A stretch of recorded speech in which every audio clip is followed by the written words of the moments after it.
പഠിക്കാനായിട്ട് അതിനെ പ്രയോജനപ്പെടുത്താനായിട്ട് ഞാൻ താല്പര്യപ്പെടുന്നു. ആത്മയുദ്ധം എന്നുള്ളതാണ് എൻ്റെ ഏറ്റവും പ്രധാന വിഷയം. ആത്മയുദ്ധം ദൈവം ഏൽപ്പിച്ച വിഷയങ്ങളിലൊന്നാണ്. എനിക്കിന്ന് 2-3 വാക്കുകൾ ഇൻട്രഡക്ഷൻ പറയുന്നത് കൊള്ളാം. ഇതിൻ്റെ മിക്ക ഭാഗങ്ങളും യൂട്യൂബിലൂടെയോ ബെഥനിറ്റിയുടെ വെബ്സൈറ്റിലൂടെയോ നിങ്ങളിൽ ചിലരെങ്കിലും കേട്ടിട്ടുണ്ടാവും. ദൈവത്തിൻ്റെ കരുണയാൽ ലോകവ്യാപകമായിട്ട് ഈ വിഷയങ്ങളെക്കുറിച്ച് പറയുവാൻ കർത്താവ് ദൈവം എന്നെ സബ്ജക്റ്റ് ഏൽപ്പിച്ചു. കഴിഞ്ഞ ഒരു വർഷത്തിൽ ഞാനിവിടെ വന്നപ്പോഴേ പ്രപഞ്ച സൃഷ്ടിയെക്കുറിച്ചും ആദിയായ കാര്യങ്ങളെക്കുറിച്ച് ചില വാക്കുകളിൽ സംസാരിച്ചിരുന്നു. അതിൻ്റെ അടുത്ത പാഠങ്ങളിലേക്ക് പ്രവേശിക്കുവാൻ കർത്താവ് തന്നു. കംപ്ലീറ്റ് എടുത്ത് തീർക്കാമെന്നല്ല പറയുന്നത് ഒക്കത്തില്ല.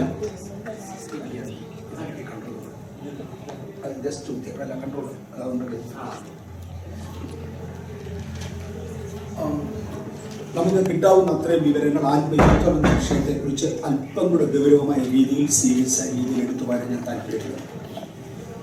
പലപ്പോഴും ഈ സബ്ജക്റ്റ് എടുത്തു കഴിയുമ്പോൾ ഓരോ മെസ്സേജ് കഴിയുമ്പോഴും 2000-2500 പേര് വെച്ച് വരാറുണ്ട്.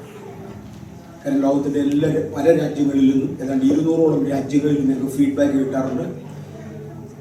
എനിക്ക് 2000 ക്വയറികൾ വരാറുണ്ടെങ്കിൽ ഒരു 50 പുതിയ ഇൻഫർമേഷൻ വരും. നിങ്ങൾ പറഞ്ഞതിനോട് ഇതുകൂടെ ആഡ് ചെയ്യാൻ കൊള്ളാം എന്ന് പറഞ്ഞ് ഒരു 50 ഇൻഫർമേഷൻ വരും. ഇതിൽ ഒരെണ്ണം വെച്ച് ഒരു മെസ്സേജിന് ശേഷം ആഡ് ചെയ്യാൻ എനിക്ക് ഒക്കത്തില്ല. കാരണം അത്രയും റിസർച്ച് ചെയ്യണം ഓരോന്നിനും. ദൈവത്തിൻ്റെ മഹാകരുണയാൽ എൻ്റെ കൂടെ 2-3 ടീംസ് ഉണ്ട് റിസർച്ച് ചെയ്യാൻ വേണ്ടിയിട്ട്. സയൻറ്റിഫിക് ടീം ഒരെണ്ണമുണ്ട്, ഹിസ്റ്ററിയിൽ നിന്ന് റിസർച്ച് ചെയ്യാൻ വേണ്ടി വേറൊരു ടീമുണ്ട്. ഇതെല്ലാം കഴിഞ്ഞ ശേഷം ഏതാണ്ട് 4.5 മില്യൺ ആളുകളാണ് ഇത് 4.5 മില്യൺ ആളുകൾ, 45 ലക്ഷത്തോളം ആളുകൾ ഒരു മെസ്സേജ് കേൾക്കുമെന്നാണ് കരുതുന്നത്. ഇതിലൊരൊറ്റ ആളുകൾ ഒരു ആക്ഷേപം പറയാൻ വകുപ്പില്ലാത്തതുപോലെ കറക്റ്റ് ചെയ്തായിരിക്കും ഞങ്ങൾ ഈ വിഷയങ്ങൾ കൊടുക്കുന്നത്. കഴിഞ്ഞ ഏറെക്കുറെ 4-5 വർഷത്തെ അധ്വാനത്തിൻ്റെ ഫലമായി കിട്ടിയ കുറച്ച് ഇൻഫർമേഷൻസിൻ്റെ ഒരു ഭാഗം ഞാനിവിടെ തരാൻ പോകും. UK നടന്ന ഒരു കോൺഫറൻസിൽ കഴിഞ്ഞ ദിവസം UK ഒരു കോൺഫറൻസ് ഉണ്ടായിരുന്നു. ഇൻ ദ സെൻസ് ഒരു സെമിനാർ പോലെ 10 ദിവസം കണ്ടിന്യൂസ് ആയിട്ട് നടന്ന ഒരു കോൺഫറൻസ് ഉണ്ടായിരുന്നു. അതിനകത്ത് ഒരു ദിവസം 3 മണിക്കൂർ വീതം എടുക്കാൻ എനിക്ക് സാധിച്ചു. അങ്ങനെ 30 മണിക്കൂർ കൊണ്ട് ഏറെക്കുറെ സാറ്റിസ്ഫാക്ടറി ആയിട്ട് ഞാൻ പറഞ്ഞു. എനിക്ക് തോന്നി അതിനേക്കാൾ ഒരു 25% എക്സ്ട്രാ ഇന്നിൻ്റെയിലുണ്ട്. അതുകൊണ്ട് കഴിഞ്ഞ വർഷം തൊട്ട ഭാഗം തൊടാതെ ഓടിച്ച് അതിനടുത്തതിലേക്ക് പോകാൻ ഞാൻ ആഗ്രഹിക്കുന്നു. ആത്മയുദ്ധം എന്നതാ വിഷയം. എഫെസ്യ ലേഖനം 6-ാം അധ്യായത്തിൽ നമുക്ക് പോരാട്ടമുള്ളത് ജഡരക്തങ്ങളോടല്ല, വാഴ്ചകളോടും അധികാരങ്ങളോടും ഈ ലോകത്തിൻ്റെ അധിപതിയോടും ദുഷ്ടാത്മസേനയോടും. തുടർന്ന് പഠിച്ചു വരുമ്പോൾ വാഴ്ചകൾ, അധികാരങ്ങൾ, ഈ ലോകത്തിലെ അനുസരണക്കേടിൻ്റെ മക്കളിൽ ഇപ്പോൾ വ്യാപരിക്കുന്ന സ്പിരിറ്റ്, ഇങ്ങനെ ഒരു 3-4 കാറ്റഗറിയായിട്ട് ഇതിലെത്തിരിക്കും. അടുത്ത കാലം വരെ ദൈവമെന്നൊന്നില്ല, പിശാചെന്നൊന്നില്ല, ഇതെല്ലാം അബദ്ധ ധാരണകളാണെന്ന് പറഞ്ഞ് നടന്ന ശാസ്ത്രലോകം ഇന്ന് തിരിഞ്ഞു വീണു. അവർ പറഞ്ഞു സംഗതികൾ പെശകായി. ഇന്ന് ലോകത്തിൽ ഏറ്റവും പ്രശ്നമുള്ളതും അതിജീവിക്കാൻ പ്രയാസമായത് ഏലിയൻസ് ആണ്. വീണുപോയ ദൂതന്മാർ, പൈശാചിക ശക്തികൾ, അതാണ് അതിജീവിക്കാൻ പ്രയാസമുള്ളത്.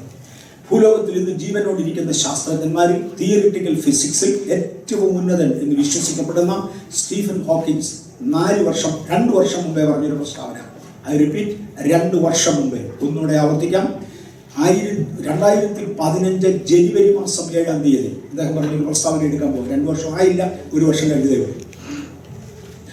2015 ജനുവരി മാസം 7-ാം തീയതി സ്റ്റീഫൻ ഹോക്കിൻസ് ഇങ്ങനെ പറഞ്ഞു, ഒരു ദിവസം ഈ ഭൂമി കത്തി നശിക്കും. അതിനു മുമ്പ് അങ്ങനെ ഇല്ലെന്ന് പറഞ്ഞുകൊണ്ടിരുന്നവരാ കത്തി നശിക്കും. ഗോഡ് പാർട്ടിക്കിൾ അവർ കണ്ടുപിടിച്ചതോടെ ഒരുമാതിരി ശാസ്ത്രം മനസ്സിലാകുന്നവർക്ക് ഒത്തിരി കിട്ടാനുണ്ട്. ഗോഡ് പാർട്ടിക്കിൾ, ദൈവ സൃഷ്ടിയുടെ മൂലഘടകമായ ഒരു ശബ്ദമുണ്ട്, അത് കണ്ടുപിടിച്ച ശേഷം പറഞ്ഞു, ഏത് ഗോഡ് പാർട്ടിക്കിളിനാൽ പ്രപഞ്ചം നിർമ്മിതമായോ അതേ ഗോഡ് പാർട്ടിക്കിളിനാൽ ഈ പ്രപഞ്ചം കത്തി നശിക്കും. ആ ദിവസത്തെ അവർ ഡൂംസ് ഡേ എന്ന് വിളിച്ചു. ലോകത്തിന്റെ എല്ലാ ഭാഗത്തു നിന്നും ശാസ്ത്രജ്ഞന്മാർ ചോദ്യം ആരംഭിച്ചു. അപ്പച്ചാ അത് എന്നാണെന്ന് പറയാമോ? Can you give us a warning? അദ്ദേഹം പറഞ്ഞു, വാണിംഗ് ഇപ്പോഴേ പിടിച്ചു, അത് ഉണ്ടാകുന്നത് പറയാൻ ഒക്കത്തില്ല. പക്ഷെ നിങ്ങളാരും അതിനെക്കുറിച്ച് പേടിക്കേണ്ട. 2015 ജനുവരി മാസം 7-ാം തീയതി സ്റ്റീഫൻ ഹോക്കിൻസ് പറഞ്ഞ പ്രസ്താവനയാണ്. നിങ്ങളാരും അതിനെക്കുറിച്ച് പേടിക്കേണ്ട, നിങ്ങളുടെ ഒന്നും ആയുസ്സിൽ ഉണ്ടാകില്ല. നിങ്ങളൊരു 1 10 ഒരു പേപ്പറിൽ എഴുതുക. അതിൻ്റെ വലത്തുവശത്തോട്ട് ഒരു 100 പൂജ്യം ഇടുക. ഒരു വലിയ തുക കിട്ടും. തമ്മിൽ എന്ത് വ്യത്യാസമുള്ള തുകയാണെന്ന് പുറത്തുള്ള ഒരു അക്കം അങ്ങോട്ട് മാറും. 100 അക്കത്തിന് ശേഷം ഒരു അക്കം അങ്ങോട്ട് മാറുമ്പോഴത്തേക്കുള്ള വ്യത്യാസം. ഒന്നീ നിങ്ങളൊരു 1 എഴുത്, അതിൻ്റെ വലത്തുവശത്തോട്ട് ഒരു 100 പൂജ്യം ഇടുക. അല്ലെങ്കിൽ നിങ്ങളൊരു 10 എഴുത്, അതിൻ്റെ വലത്തുവശത്തോട്ട് 100 ഇട്, ഒരു വലിയ തുക കിട്ടും. അത്രയും വർഷം കഴിഞ്ഞേ ഇത് നടക്കത്തുള്ളൂ. ഉടനെ നടക്കത്തില്ല, പേടിക്കണ്ട എന്ന് പറഞ്ഞാൽ ഒരു വലിയ കാലഘട്ടം, അല്ലാതെ അതൊരു കറക്റ്റ് തുകയല്ല, അത് കഴിഞ്ഞ് നടക്കുള്ളൂ. നിങ്ങൾ പേടിക്കണ്ട. പക്ഷേ ഇത് കത്തി നശിക്കും. കഴിഞ്ഞ വർഷം ജനുവരി 7-ാം തീയതി പറഞ്ഞതാണ്. കഴിഞ്ഞ വർഷം നവംബർ ആയപ്പോഴത്തേക്ക് ശാസ്ത്രജ്ഞന്മാർ ചേർന്ന് വെച്ച് പറഞ്ഞു അതിനെ ഡൂംസ് ഡേ എന്ന് വിളിക്കാൻ ഒക്കത്തില്ല, അതിനെ ബിഗ് ക്രഞ്ച് ഡേ എന്ന് വേണം വിളിക്കാൻ. വീണ്ടും അവർ നവംബറിൽ തന്നെ തിരുത്തേച്ച് പറഞ്ഞു ഇല്ല, ബിഗ് ബാങ്ങും ബിഗ് ക്രഞ്ചും 2 ദിവസമായിട്ട് 2 പേരിടാം. ബിഗ് ബാങ്ങിനാൽ പ്രപഞ്ചം ആരംഭിച്ചു, ബിഗ് ക്രഞ്ചിൽ ഇത് തീരും, അതാണ് ദിവസം. എന്നാൽ ഒന്നിന്റെ വലത്തുവശത്തോ 100 കാലത്തിന് ശേഷം ഒരു 15 ദിവസത്തിന് മുമ്പേ, സിമ്പിൾ 15 ദിവസത്തിന് മുമ്പേ സ്റ്റീഫൻ ഹോക്കിൻസ് അടുത്ത പ്രസ്താവന, 50 കൊല്ലം കൂടെ പോകില്ല, ഇനി 50 കൊല്ലം പോകില്ല, അതിനകം ഇത് ഏലിയൻസ് പിടിച്ചിരിക്കും. സ്റ്റീഫൻ ഹോക്കിൻസിന്റെ വാചകം. ഭൂമിയിലെ ജീവനോടിരിക്കുന്ന 2ാമത്തെ തിയറിറ്റിക്കൽ ഫിസിസ്റ്റ് മിഷിയ കാപ്പു, അദ്ദേഹത്തിന്റെ പ്രസ്താവന, ഓൾറെഡി നിങ്ങൾ eating extraterrestrial civilization with a റായി, human have no right of escaping. നിങ്ങൾ ഓൾറെഡി ഏലിയൻസിന് വിധേയരായി, യു ഹാവ് നോ എസ്കേപ്പ്. ഒന്നും ചെയ്യാൻ ഒക്കത്തില്ല, നിങ്ങൾ പിടിക്കപ്പെട്ടു.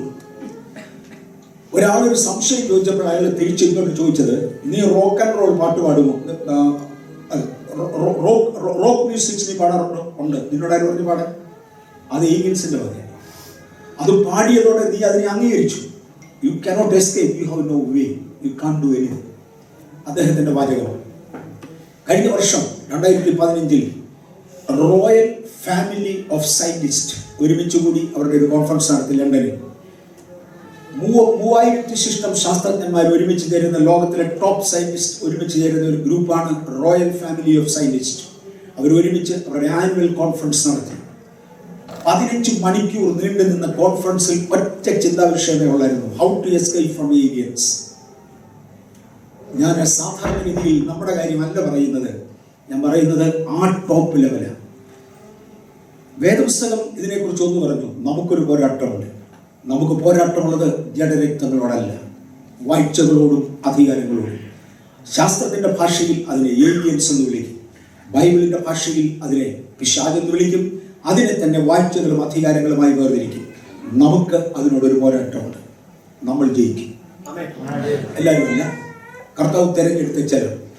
കർത്താവ് വിശ്വസ്തരായി തന്റെ കൂടെ നിൽക്കുന്നവരുമായി സാത്താനെ ജയിക്കുമെന്നാണ് പറയുന്നത്. ഈ ഭാഗങ്ങളെല്ലാം കൂടെ ഞാനൊന്ന് ചേർക്കാൻ പോവുകയാണ്. എന്നിട്ട് ഞങ്ങൾ പതുക്കെ നമുക്ക് രണ്ടത്തൊന്നും നമ്മൾ തുടങ്ങാം. ഇതെല്ലാം കൂടെ ചേർത്തോളൂ. ഞങ്ങളത് തുടങ്ങി വരാൻ ഒരു സെക്കൻഡ് എടുക്കും.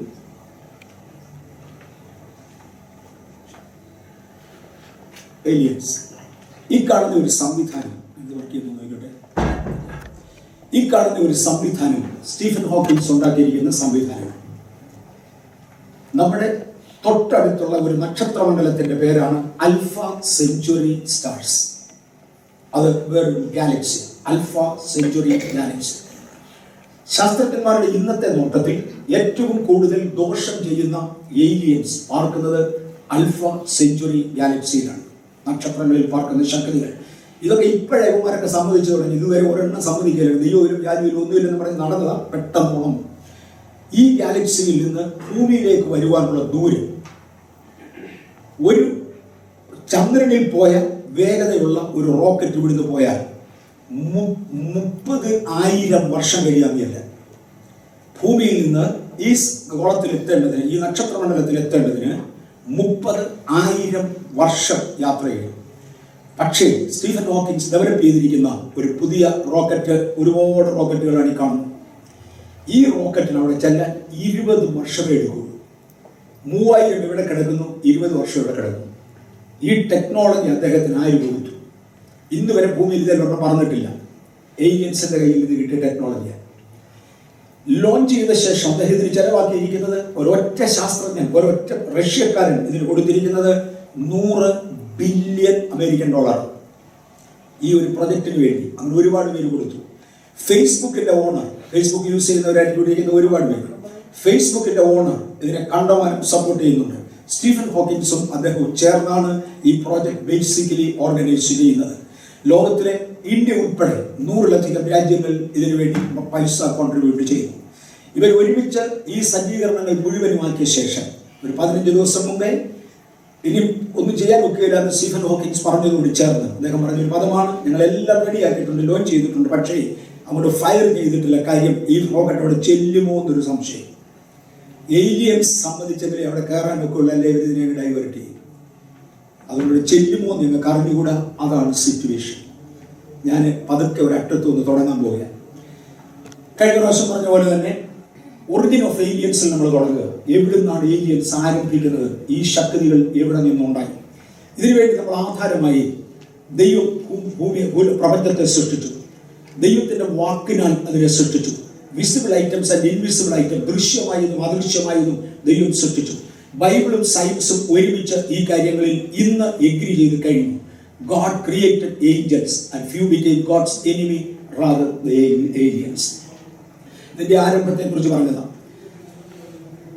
ഈ സ്റ്റഡിക്കകത്ത് നമ്മൾ ഉപയോഗിക്കാൻ പോകുന്ന ആധികാരിക ഗ്രന്ഥം ബൈബിളാണ്.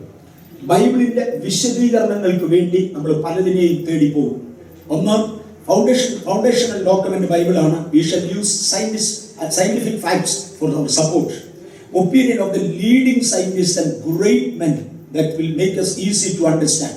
History, current affairs നമ്മൾ എടുത്തേ പറ്റത്തുള്ളൂ. And this is going to be a little deeper study. 4 ദിവസം കൊണ്ട് കംപ്ലീറ്റ് ചെയ്യാൻ ആഗ്രഹിക്കുന്നു.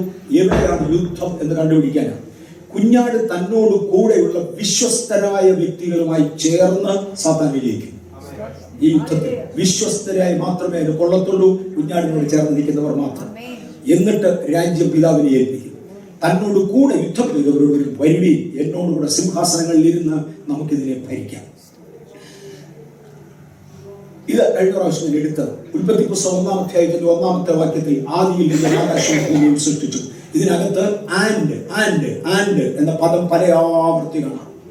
ഒരു നിരൂപകൻ ഇങ്ങനെ എഴുതി, വേദപുസ്തകത്തിൽ അല്ല ഏതെങ്കിലും ഒരു ഗ്രന്ഥത്തിൽ ഒറ്റ പദം വരെ അനേക പ്രാവശ്യം ആവർത്തിച്ചാൽ അത് വൃത്തികേട് സത്യമാണ്. ഉൽപ്പത്തി പുസ്തകം 1-ാം അധ്യായത്തിന് ആൻഡ് എന്ന പദം അങ്ങ് കിടക്കുക. ഇതൊന്ന് വെട്ടിക്കളഞ്ഞ് ഒന്ന് എഡിറ്റ് ചെയ്ത് ചൊവ്വ എഴുതാവുന്ന ഒരു ഭാഷാ പണ്ഡിതൻ ക്രിസ്ത്യാനി എഴുതി. ഈ ചോദ്യം പുറത്തു വന്ന 2011 ചോദ്യം. ഈ ചോദ്യം പുറത്തു വന്നതിനെ തുടർന്നാണ് എന്തുകൊണ്ട് ഇത്രയും ആൻഡ് എന്ന ചിന്ത എനിക്കും ഉണ്ടായത്. ഇത്രയും ആൻഡ് ഉണ്ടെന്ന് അമ്മ ഞാൻ അറിഞ്ഞത്. ഒത്തിരി പ്രാവശ്യം വായിച്ചതാ, കാണാതെ അറിയാം. പക്ഷെ ഇത് സ്ട്രൈക്ക് ചെയ്ത അമ്മ. തുടർന്ന് അതിനെക്കുറിച്ച് ചില പണ്ഡിതന്മാർ എഴുതിയിരിക്കുന്നത് ഈ ഓരോ ആൻഡും ഓരോ കാലഘട്ടങ്ങളെ ചിത്രീകരിക്കുന്ന. പ്രപഞ്ച സൃഷ്ടി നടന്നത് 143 സെഗ്മെന്റുകളിലായിട്ടാണ്. ഒരു ദിവസമായിട്ടല്ല, 143 സെഗ്മെന്റുകളിലായിട്ടാണ്. ഇതിലെ 2 സെഗ്മെന്റുകളെ ഒരുമിച്ച് ചേർക്കുവാൻ ഉപയോഗിച്ചിരിക്കുന്ന പദത്തോട് ഏറ്റവും അടുത്ത ഇംഗ്ലീഷ് വാക്ക് ആൻഡ് എന്നായതുകൊണ്ട് അതിന് ചേർത്തത്. It indicates A time gap. അങ്ങനെയാണെങ്കിൽ ആദിയിൽ ദൈവം ആകാശം, ആൻഡിന് ശേഷം ഒരു കാലഘട്ടത്തിന് ശേഷം ദി എർത്ത്. ഇത് വെരിഫൈ ചെയ്യേണ്ടത് ശാസ്ത്രലോകമാണ്. ബൈബിൾ വെരിഫൈ ചെയ്യുന്നില്ല എത്ര വർഷം പഴക്കമുണ്ടെന്ന്. ശാസ്ത്രലോകം പറയുന്നു നമ്മുടെ പ്രപഞ്ചത്തിന് 13.7 ബില്യൺ വർഷത്തിന്റെ പഴക്കമുണ്ട്. 100 കോടിയാണ് 1 ബില്യൺ എന്ന് വിളിക്കുന്നത്. 13.7 ബില്യൺ വർഷം പഴക്കമുണ്ട് നമ്മുടെ പ്രപഞ്ചത്തിന്. അമേരിക്കൻ സ്കൂൾസ് 14.6 ബില്യനാണ് വാദിക്കുന്നത്. ചില ജർമ്മൻ ശാസ്ത്രജ്ഞന്മാർ 16 ബില്യൺ പറയുന്നുണ്ട്. മിനിമം പോസിബിൾ 13.7 ബില്യൺ വർഷം പഴക്കമുണ്ട്. നമ്മുടെ ഭൂമിക്ക് 4.5 ബില്യൺ വർഷം പഴക്കമേ ഉള്ളൂ. എങ്കിൽ ഒന്നാമത്തെ ആൻഡ് കാണിക്കുന്ന കാലഘട്ടം 9.2 billion of years. And the earth was without form. 3.5 billion വർഷം കഴിഞ്ഞതോടെ ഇത് പാഴായി. ശാസ്ത്രത്തിന്റെ ഭാഷയിൽ ഇതിൻ്റെ അകത്തെ ജീവനില്ലാതെയായി. 3.5 ബില്യൺ വർഷം കഴിഞ്ഞു. And for a billion years ഇത് പാഴും ശൂന്യവുമായി കിടന്നു. 1 ബില്യൺ വർഷം, 100 കോടി വർഷം ഇത് പാഴും ശൂന്യവുമായി കിടന്നു. അതിനിടയിൽ 5 പ്രാവശ്യത്തെ ഓർബിറ്റേഷനിൽ ചേഞ്ച് ഉണ്ടായി. അതൊന്നും വിശദീകരിക്കുകയല്ല, ഞാൻ ഫാസ്റ്റ് ആയിട്ട് പോകാൻ നോക്കിയത്. നമ്മൾ കഴിഞ്ഞ പ്രാവശ്യം എടുത്തത് ഇങ്ങനെ 147 രംഗങ്ങൾ. എങ്ങനെയാണ് ദൈവം തന്റെ പ്രപഞ്ചത്തെ സൃഷ്ടിച്ചത്? തന്റെ വചനത്താൽ സൃഷ്ടിച്ചു. യോഹന്നാൻ സുവിശേഷം 1-ാം അധ്യായത്തിന്റെ 1-ാം വാക്യം, 3-ാം വാക്യം, 2 പത്രോസ് 3-ാം അധ്യായത്തിന്റെ 5-ാം വാക്യം, ഇവിടെയെല്ലാം തന്റെ വാക്കിനാൽ ദൈവം ഇതിനെ സൃഷ്ടിച്ചു എന്ന് എഴുതിയിരിക്കുന്നു. തന്റെ വാക്കിനാൽ. ദൈവമില്ല എന്ന് തെളിയിക്കേണ്ടതിന് വേണ്ടി ബില്യൺസ് ഓഫ് ഡോളേഴ്സ് ചെലവഴിച്ച മിഷിയ കാക്കു, ഭൂമിയിൽ ജീവനോടിരിക്കുന്ന രണ്ടാം ശാസ്ത്രജ്ഞൻ, ദൈവമില്ല എന്ന് പറഞ്ഞ് സീഡികൾ പ്രസിദ്ധീകരിച്ച ആള് 2 വർഷം മുമ്പേ അദ്ദേഹത്തിന്റെ സ്ട്രിംഗ് തിയറി പ്രസിദ്ധീകരിച്ചതോടുകൂടെ ഒരു പുതിയ പദം പറഞ്ഞു. അദ്ദേഹം പറഞ്ഞു, the mind of God is a pulsating sound of cosmic music. നമുക്കെല്ലാം മനസ്സിലാകുന്നില്ല, നമുക്കെല്ലാം മനസ്സിലാകാൻ അല്ലല്ലേ പറഞ്ഞത്, അത്യാവശ്യമുള്ളത് മാത്രം പിടിക്കാം. The mind of God, he approves there is a God, that is a pulsating sound of cosmic music. ഇനി യഹൂദന്റെ പഴയ പാരമ്പര്യത്തിലേക്ക് ഇറങ്ങിച്ചെല്ലാമെങ്കിൽ നമ്മൾ പറയുന്നത് ഉളവായി വരട്ടെ എന്ന് ദൈവം കൽപ്പിച്ചു, ഉളവായി വന്നു എന്നാണ് അല്ലെ, അങ്ങനെ തന്നെ അതിനകത്ത് കിടക്കുന്നത്. പക്ഷെ യഹൂദന്റെ പഴയ പാരമ്പര്യം പറയുന്നത് അതൊരു ഷോർട്ട് ഫോമാണ്. He sang a song. ദൈവം ഒരു പാട്ടങ്ങ് പാടും. ആ പാട്ടിന്റെ അർത്ഥം ബി ക്രിയേറ്റഡ് എന്നാണ്. അത് ഒരു പ്രാവശ്യമല്ല, അനേക പ്രാവശ്യങ്ങളിൽ അത് പറഞ്ഞൊരു പാട്ടങ്ങ് പാടി. ഇന്ന് മിഷിയാക്കാക്കു പറയുന്നു, the mind of God is a pulsating sound of cosmic music. ഒരു പാട്ടായിരുന്നു ഇതിന്റെ പുറകിലെന്ന് ഒരർത്ഥം. ഓക്കെ, ദൈവത്തിന്റെ സൃഷ്ടി തന്റെ വാക്കിനാൽ സൃഷ്ടിച്ചു. എന്തെല്ലാം സൃഷ്ടിച്ചു? കൊലോസ്യലേഖനം 1-ാം അധ്യായത്തിന്റെ 16-ാമത്തെ വാക്യത്തിൽ created for Jesus and by Jesus, അവന് വേണ്ടിയും അവനാലും സൃഷ്ടിക്കപ്പെട്ടു. വാക്യത്തിൽ not ചെയ്യേണ്ടതൊക്കെ tuck tuck tuck not ചെയ്യുക. നിങ്ങളുടെ ഇത് കാണാം, ഇത് കോപ്പി ചെയ്യുന്നതിന് എനിക്ക് വിരോധമില്ല. എന്തിനു വേണ്ടിയാണ് ദൈവം സൃഷ്ടിച്ചത്? എന്തെല്ലാം ദൈവം സൃഷ്ടിച്ചു? What all, both visible and invisible. കൊലോസ്യലേഖനം 1-ാം അധ്യായത്തിന്റെ 16-ാമത്തെ വാക്യത്തിൽ ദൃശ്യമായതും അദൃശ്യമായതും ദൈവം സൃഷ്ടിച്ചു. തന്റെ സൃഷ്ടിയിൽ 2 ഗ്രൂപ്പ് ഉണ്ടായിരുന്നു. നക്ഷത്രങ്ങൾ, ഗ്രഹങ്ങൾ, സോളാർ സിസ്റ്റംസ്, ഇത് മുഴുവനും ദൃശ്യമായതാ, കാണാവുന്നതാണ്. ഇതിനകത്ത് അദൃശ്യമായ വേറൊന്നുണ്ട്, അതാണ് ദൂതന്മാർ. ആ ദൂതന്മാരെ ഇത് ഇൻവിസിബിൾസ് ആർ ഡിവൈഡഡ് ഇൻടു സിംഹാസനങ്ങൾ, കർത്തൃത്വങ്ങൾ, അധികാരങ്ങൾ മുതലായതായി. കർത്തൃത്വങ്ങൾ, സിംഹാസനങ്ങൾ, വാഴ്ചകൾ, അധികാരങ്ങൾ എന്നിങ്ങനെ 4 ഗ്രൂപ്പായി തിരിച്ചുകൊണ്ട് തിരുവചനം പഠിപ്പിക്കുന്നു. ഇതാണ് ഇൻവിസിബിൾ ആയത്, അല്ലെങ്കിൽ 4 തരം ദൂതന്മാർ. ഒരിക്കലും സിംഹാസനത്തോടൊപ്പം കർത്തൃത്വത്തിന് വരാൻ ഒക്കത്തില്ല. സിംഹാസനം എന്ന് പറയുന്നത് ഏറ്റവും ഉയർന്ന അധികാരമാണ്. അതിന്റെ താഴെയുള്ളത് കർത്തൃത്വം, അതിന്റെ താഴെയുള്ളത് പവേഴ്സ്, ലോർഡ്ഷിപ്പ്, അതിന്റെ താഴെയുള്ളത് principalities and then the authorities. ഇനിയും ഗലാത്യലേഖനത്തിലോട്ട് വരുമ്പോൾ ഇതിൻ്റെതായ ഒരു പുള്ളിയെ കാണാം, അനുസരണക്കേടിന്റെ മക്കളിൽ ഇപ്പോൾ വ്യാപരിക്കുന്ന ആത്മാവ്. ഇങ്ങനെ പല ഗ്രൂപ്പിൽ പെടുന്ന ഏലിയൻസിനെ, ദൂതന്മാരെ ദൈവം സൃഷ്ടിച്ചു. അവരെ ദൈവം വ്യത്യസ്ത നക്ഷത്ര മണ്ഡലങ്ങളിൽ പാർപ്പിച്ചു. ഇത് നമ്മുടെ മാത്രം സോളാർ സിസ്റ്റമാണ്. ഇതിനകത്ത് ഈ കാണുന്നതാണ് നമ്മുടെ ഭൂമി. ഇതിനൊരു നിറവ്യത്യാസം നിങ്ങൾക്ക് മനസ്സിലാകുന്നുണ്ടോ? സയന്റിഫിക് പിക്ചർ, നാസ തന്നിരിക്കുന്ന ഒരു സയന്റിഫിക് പിക്ചർ. ഇതിനകത്ത് നിറവ്യത്യാസം വരാൻ ഒരു പ്രത്യേക കാരണമുണ്ട്. ഇതിന്റെ കോസ്മോസ് മിഡിൽ മാറിയതാണ്. കാരണം വരുമ്പോൾ തൊട്ടോളം ഇപ്പൊ ഞാനത് കാണിച്ചെന്ന് മാത്രമേ ഉള്ളൂ. നമ്മുടെ സൂര്യന് ചുറ്റും ഗ്രഹങ്ങളുണ്ട്, ഉപഗ്രഹങ്ങളുണ്ട്, ഇതെല്ലാം നടക്കുക. ഓക്കെ, ഇതിനകത്ത് നമ്മുടെ സൂര്യന്റെ വലിപ്പം, ഞാൻ ഇച്ചിരി സ്പീഡിലാണ് പോകുന്നത്, സയൻസ് ക്ലാസ് അല്ലല്ലോ എടുക്കുന്നത്, നമുക്ക് ഇത്രത്തിന്റെ ആവശ്യമുള്ളൂ. നോക്കിയത് സയൻസ്. നമ്മുടെ സൂര്യനെയാണ് ഈ കാണിച്ചിരിക്കുന്ന ഒരു പൊട്ടായിട്ട്. ഈ പൊട്ടുപോലെ കാണുന്ന ഈ സൂര്യൻ നമ്മുടെ നക്ഷത്ര മണ്ഡലത്തിലെ ചെറിയ നക്ഷത്രങ്ങളിൽ ഒന്നാണ്. എങ്കിലും അങ്ങയുടെ വലിപ്പം ഭൂമിയുടെ വലിപ്പത്തിന്റെ 13 ലക്ഷം ഇരട്ടിയാണ്. ഭൂമിയുടെ വലിപ്പത്തിന്റെ 13 ലക്ഷം ഇരട്ടി വലിപ്പമാണ് നമ്മുടെ സൂര്യന്റെ വലിപ്പം. പക്ഷെ നക്ഷത്ര മണ്ഡലങ്ങളെ കുറ്റി നക്ഷത്രങ്ങളിൽ ഒന്നാണിത്. ഇന്ന് കണ്ടുപിടിച്ചിരിക്കുന്ന ഇതിനടുത്ത നക്ഷത്രമാണ് വിവൈ കാനിസ് മജോറിസ്. അതിന്റെ അടുത്തതാണ് സ്കൂട്ടി, യുവൈ സ്കൂട്ടി. യുവൈ സ്കൂട്ടിയുടെ വലിപ്പം സൂര്യനുമായി കമ്പയർ ചെയ്താൽ 5 ബില്യൺ ടൈംസ് ഗ്രേറ്റർ, ബിഗർ. സൂര്യനേക്കാൾ 500 കോടി, 100 കോടിയാണ് ഒരു ബില്യൺ എന്ന് പറയുന്നത്, 5 ബില്യൺ, 500 കോടി ഇരട്ടി വലിപ്പമാണ് ഈ വലിയ നക്ഷത്രത്തിന്. ചെറിയ നക്ഷത്രം ഭരിക്കുന്ന കൊച്ചു ദൂതനെ കൊണ്ട് വലിയ നക്ഷത്രം ഭരിക്കാൻ ഒക്കത്തില്ല. അതുകൊണ്ട് കർത്തൃത്വങ്ങൾ, സിംഹാസനങ്ങൾ, വാഴ്ചകൾ, അധികാരങ്ങൾ എന്നിങ്ങനെ അവരുടെ അധികാരത്തിനും സ്ഥാനത്തിനും ശക്തിക്കും ഒത്തവണ്ണം ഭരിക്കേണ്ടതിന് വ്യത്യസ്ത വലിപ്പമുള്ള നക്ഷത്രങ്ങളെ ദൈവം സൃഷ്ടിക്കുകയും ഇവയ്ക്ക് പാർക്കുവാൻ വേണ്ടി വീതിച്ചു കൊടുക്കുകയും ചെയ്തു. നമ്മുടെ നക്ഷത്ര മണ്ഡല ഗാലക്സിയാണ് ഈ കാണുന്നത്. ഞാൻ ഇതിനെക്കുറിച്ച് കൂടുതൽ വിശദീകരണത്തിന് വരുന്നില്ല. ആവശ്യമുള്ളവർക്ക് ഇതിന്റെ നടുക്കൊരു ലൈൻ ഉള്ളത് ശ്രദ്ധിക്കാം. ഇത് നാസ തരുന്ന പിക്ചറാണ്. ഇതിന്റെ നടുക്കൊരു ലൈൻ ഉള്ളത് ശ്രദ്ധിക്കാം. അവൻ ഉത്തരദിക്കിനെ ശൂന്യത്തിന്റെ ഇരിക്കുന്നു, ഭൂമിയെ നാസ്തിത്വത്തിന്റെ മേൽ തൂക്കുന്നു എന്ന യോബിന്റെ പുസ്തകത്തിലെ വാക്യമായിട്ട് ഇതിനെ ചിത്രീകരിക്കാം. ഇന്നിപ്പോ എടുക്കാൻ നമുക്ക് നേരമില്ല, നനിച്ചുകൊണ്ട് വേഗത്തിൽ പോവുക. താൻ ഭൂമിയെ, പ്രപഞ്ചത്തെ സൃഷ്ടിക്കുക മാത്രമായിരുന്നില്ല, പ്രപഞ്ചത്തെ ദൈവം വളർത്തിക്കൊണ്ടിരിക്കുന്നു. He stretches the skies. He stretches the sky. 14 പ്രാവശ്യമെങ്കിലും ഇംഗ്ലീഷ് വേദപുസ്തകത്തിൽ താൻ പ്രപഞ്ചത്തെ വളർത്തുന്നു എന്ന പ്രസ്താവനയുണ്ട്. ആൽബർട്ട് ഐൻസ്റ്റൈൻ എന്ന ശാസ്ത്രജ്ഞൻ തികഞ്ഞ ദൈവഭക്തനായിരുന്നു, തികഞ്ഞ ദൈവഭക്തൻ. അദ്ദേഹമാണ് ശാസ്ത്രത്തിൽ ഒരു നല്ല ഭാഗം കണ്ടുപിടുത്തങ്ങൾ നടത്തിയത്. അദ്ദേഹം ഒടുവിൽ കണ്ടുപിടിച്ചു. എനിക്ക് ആകെപ്പാടെ ഉണ്ടായിരുന്നത് കാൽക്കുലസ് ആണ്, അതിന്റെ മുകളിലോട്ട് മാത്തമാറ്റിക്സ് അന്ന് ഇല്ല. അദ്ദേഹം ഉപയോഗിച്ചത് ലാസ്റ്റ് മാത്തമാറ്റിക്കൽ പീസ് കാൽക്കുലസ് ആണ്. അതെല്ലാം ഉപയോഗിച്ച് നോക്കിയിട്ട് പ്രപഞ്ചം വളരുന്നു എന്ന് അദ്ദേഹത്തിന് മനസ്സിലായി. ഇന്ന് അതിന്റെ ഒന്നും ആവശ്യമില്ല. ഗ്രീൻ ഷീറ്റ് ഇന്ന് എടുത്തു കഴിഞ്ഞാൽ നമുക്കറിയാം ഇത് വളരുന്നു. ഓക്കെ, അന്നിതൊന്നും ഇല്ല. മാത്തമാറ്റിക്കലി തെളിയിക്കുകയാണ്. മാത്തമാറ്റിക്കൽ പ്രൂഫിൽ പ്രപഞ്ചം വളരുന്നു എന്ന് കണ്ടതോടെ അദ്ദേഹം കണ്ടുപിടുത്തത്തിൽ ചൊല്ലിട്ടു. അദ്ദേഹം പറഞ്ഞു, ദൈവം സൃഷ്ടിച്ചത് ഇനിയും വളരുന്നു എന്ന് പറഞ്ഞാൽ ഞാൻ ദൈവാസ്തികത്തെ ചോദ്യം ചെയ്യാതെ എനിക്ക് എവിടെയെങ്കിലും കളിപ്പ് പറ്റിയതാകാം, എന്റെ കാൽക്കുലസ് തെറ്റിയതാകാം, ദൈവത്തിന് തെറ്റുപറ്റത്തില്ല, അതുകൊണ്ട് കണ്ടുപിടുത്തം നിർത്തി എന്ന് പറഞ്ഞ് അങ്ങനെ നിർത്തി. അദ്ദേഹം നിർത്തിയെടുത്ത് തുടങ്ങിയ ആളാണ് മിഷിയാക്കാക്കു. മിഷിയാക്കാക്കുവാണ് അടുത്ത സ്റ്റേറ്റ്മെന്റുമായി ഇപ്പൊ പുറത്തു വന്നത്. ദൈവമില്ലെന്ന് പറഞ്ഞായിരുന്നു തുടക്കം, ഇപ്പൊ സ്റ്റേറ്റ്മെന്റുമായി പുറത്തു വന്നു. The mind of God is a pulsating music of cosmic pulsating sound of cosmic music. ഇദ്ദേഹം ഈ കണ്ടുപിടുത്തത്തിൽ വന്നുമ്പോൾ ദൈവം പ്രപഞ്ചത്തെ വളർത്തുന്നു എന്ന് അദ്ദേഹം അറിഞ്ഞില്ല. പക്ഷേ ബൈബിൾ പറയുന്നു അവൻ പ്രപഞ്ചത്തെ വളർത്തിക്കൊണ്ടിരിക്കുന്നു. ഇതാണ് ഇന്ന് നിലവിലുള്ള നാം അറിയപ്പെടുന്ന പ്രപഞ്ചം. നാം കാണുന്ന നമുക്കറിയാവുന്ന പ്രപഞ്ചം ഇതാണ്. ഇതിന്റെയും നടുക്കത്തെ രേഖയിലൂടെ നോക്കിക്കോണം, ഒരു ഗ്യാപ്പ് ഇടയ്ക്ക് കിടക്കുന്നത് കാണാം. ഭൂമി ഇതിന്റെ സെൻട്രൽ പോയിന്റിലായിരിക്കും. ഈ എക്സാക്ട് സെൻട്രൽ പോയിന്റിലാണ് ഭൂമി വരേണ്ടത്. ഭൂമിയിൽ നിന്ന് ഉത്തരദിക്കിനെ കുറിച്ച് മാത്രമേ പുസ്തകത്തിൽ പറഞ്ഞിട്ടുള്ളൂ. പക്ഷേ ഉത്തരത്തിലോട്ട് നോക്കിയാലും ദക്ഷിണത്തിലോട്ട് നോക്കിയാലും ഒരു ശൂന്യതയാണ് വിരിഞ്ഞു പോകുന്നത്. അവിടെ നക്ഷത്രങ്ങൾ ഇടയ്ക്കില്ല. ദൈവത്തിൽ സ്വർഗം എന്ന് പറയുന്നത് വടക്കേ അറ്റത്താണ്, പിന്നെ വടക്ക് ഇവിടെയാണ് വരുന്നത്. വടക്കേ അറ്റത്താണ് സ്വർഗം. ഈ പ്രപഞ്ചത്തിന്റെ വെളിയിലാണ് സ്വർഗം. സ്വർഗത്തിനും ഭൂമിക്കും മധ്യത്തിൽ ഒരു നക്ഷത്രം കയറാൻ ദൈവം അനുവദിച്ചിട്ടില്ല. ദൈവത്തിന് മധ്യസ്ഥനില്ല. ദൈവവും മനുഷ്യനും തമ്മിൽ ഡയറക്റ്റഡ് വെരി ക്രിയേഷൻ. ദൈവത്തിന് മധ്യസ്ഥനില്ല.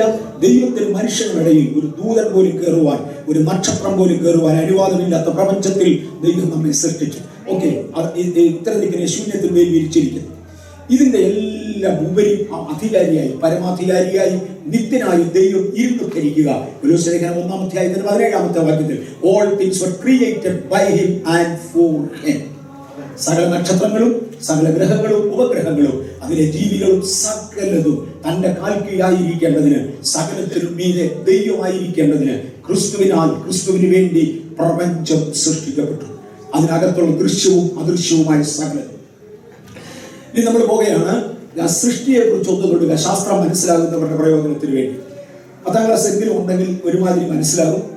2-3 PhD ഉണ്ടെങ്കിലും മൊത്തം മനസ്സിലാകുന്നില്ല. ഞാൻ കഴിഞ്ഞ പ്രാവശ്യം ഇവിടെ വന്നപ്പോൾ തൊട്ട് കാണും. എനിക്കൊരു 10 PhD ഉണ്ടെന്ന് ഒരുത്തം പറഞ്ഞാൽ, പൊന്നു സഹോദര, നമ്മളെക്കാൾ കൂടുതൽ PhD ഉള്ള 10,000 ശാസ്ത്രജ്ഞന്മാർ ഒരുമിച്ചിരുന്ന് കൊണ്ടുവന്ന തീസിസിലോട്ടാണ് കയറാൻ പോകുന്നത്. ഏതായാലും 10,000 പേരുടെ കപ്പാസിറ്റി ആർക്കും ഇല്ലല്ലോ. അതുകൊണ്ടാണ് ഞാൻ പറഞ്ഞത് നമുക്ക് അതിനെക്കുറിച്ചൊന്നും മിണ്ടാനില്ല. പിന്നെ മനസ്സിലാകുന്നത് മനസ്സിലാക്കുക, അത്രേ ഉള്ളൂ. റോമാലേഖനം 1-ാം അധ്യായത്തിന്റെ 19-20 വാക്യങ്ങളിൽ ലോകസ്ഥാപനം മുതൽ, പ്രപഞ്ച സൃഷ്ടി മുതൽ, ഒന്ന് വായിച്ചമാർക്കെങ്കിലും ദൈവത്തിന് തന്റെ സ്വഭാവം മനുഷ്യന് മനസ്സിലാക്കി കൊടുക്കാനുള്ളത് പ്രപഞ്ചത്തിന്റെ അകത്ത് വെച്ചവൻ സൃഷ്ടിച്ചു. ദൈവത്തെ കുറിച്ച് അറിയാവുന്നത് അവർക്ക് വെളിവായിരിക്കുന്നു. ദൈവം അവർക്ക് വെളിവാക്കിയെന്ന് അവന്റെ നിത്യശക്തിയും ദിവ്യത്വവുമായി അവന്റെ അദൃശ്യ ലക്ഷണങ്ങൾ ലോക സൃഷ്ടി മുതൽ അവന്റെ പ്രവൃത്തികളാൽ ബുദ്ധിക്ക് തെളിവായി വെളിപ്പെട്ടു വരുന്നു. ബുദ്ധിക്ക് തെളിവായി വെളിപ്പെടുത്തേണ്ടതിന് വേണ്ടി ലോക സൃഷ്ടിക്ക് മുന്നമേ തന്നെ ദൈവിക സത്യങ്ങൾ, തത്വങ്ങൾ ദൈവം സൃഷ്ടിയിൽ ചേർത്ത് വെച്ചു. അങ്ങനെയാണ് ഇതിനെ കൊണ്ട് സൃഷ്ടിച്ചത്. അന്ന് കണ്ടുപിടിക്കാൻ ആർക്കും കഴിഞ്ഞില്ല. 2012 ശേഷമാണ് ഇതിന്റെ കണ്ടുപിടുത്തങ്ങൾ നടന്നുകൊണ്ടിരിക്കുന്നത്. ഓക്കെ, ദൈവത്തിൻ്റെതായ എവിഡൻസസ് തൊടുന്നേയില്ല. ദൈവത്തിന്റെ എവിഡൻസസ് ഭൂമിക്കകത്ത് ഒളിപ്പിച്ചു വെച്ചിട്ടുണ്ട്. ശാസ്ത്രത്തിലേക്ക് നോക്കാമെങ്കിൽ കഴിഞ്ഞ പ്രാവശ്യം തൊട്ടതാണ്. ശാസ്ത്രത്തിൽ ക്രിയേഷനെ നല്ലവർ പറയുന്നത് ഭൂമിയുടെ ഉൽപ്പത്തി, ആരംഭം, എക്സിസ്റ്റൻസ്, അതിനെക്കുറിച്ച് പല തത്വങ്ങളുണ്ട്. ഹൗ ഇറ്റ് വാസ് ഫോർമേഷൻ, അതിനെക്കുറിച്ചുള്ള പല തത്വങ്ങളിൽ ബിഗ് ബാങ് തിയറിയാണ് ഇന്ന് പ്രിവലന്റ് ആയിട്ട് നിൽക്കുന്നത്. സ്ട്രിംഗ് തിയറി അതിന്റെ ഒരു അഡീഷനാണ്. Big bang theory, string theory അതിന്റെ ഒരു അഡീഷനാണ്. ബിഗ് ബാങ് തിയറി അനുസരിച്ച് there was a huge sound under a heavy temperature and gravity pull which ended in a present universe of 30 billion light years deep. ഇത് ഏതാണ്ട് 10-70 page edit ചെയ്ത് ചെറുതാക്കി എടുക്കുക. മുഴുവൻ റെഫറൻസ് ഈ സൈറ്റിൽ കിടപ്പുണ്ട്. നാസയുടെ സൈറ്റാണ്, അവിടെ കിടപ്പുണ്ട് മുഴുവൻ വിശദീകരണങ്ങൾ. 70ഓളം പേജ് എഡിറ്റ് ചെയ്ത് ഞാൻ ഒരു സെന്റൻസിനകത്താക്കി എടുത്തതാണ് ഈ കാണുന്നത്.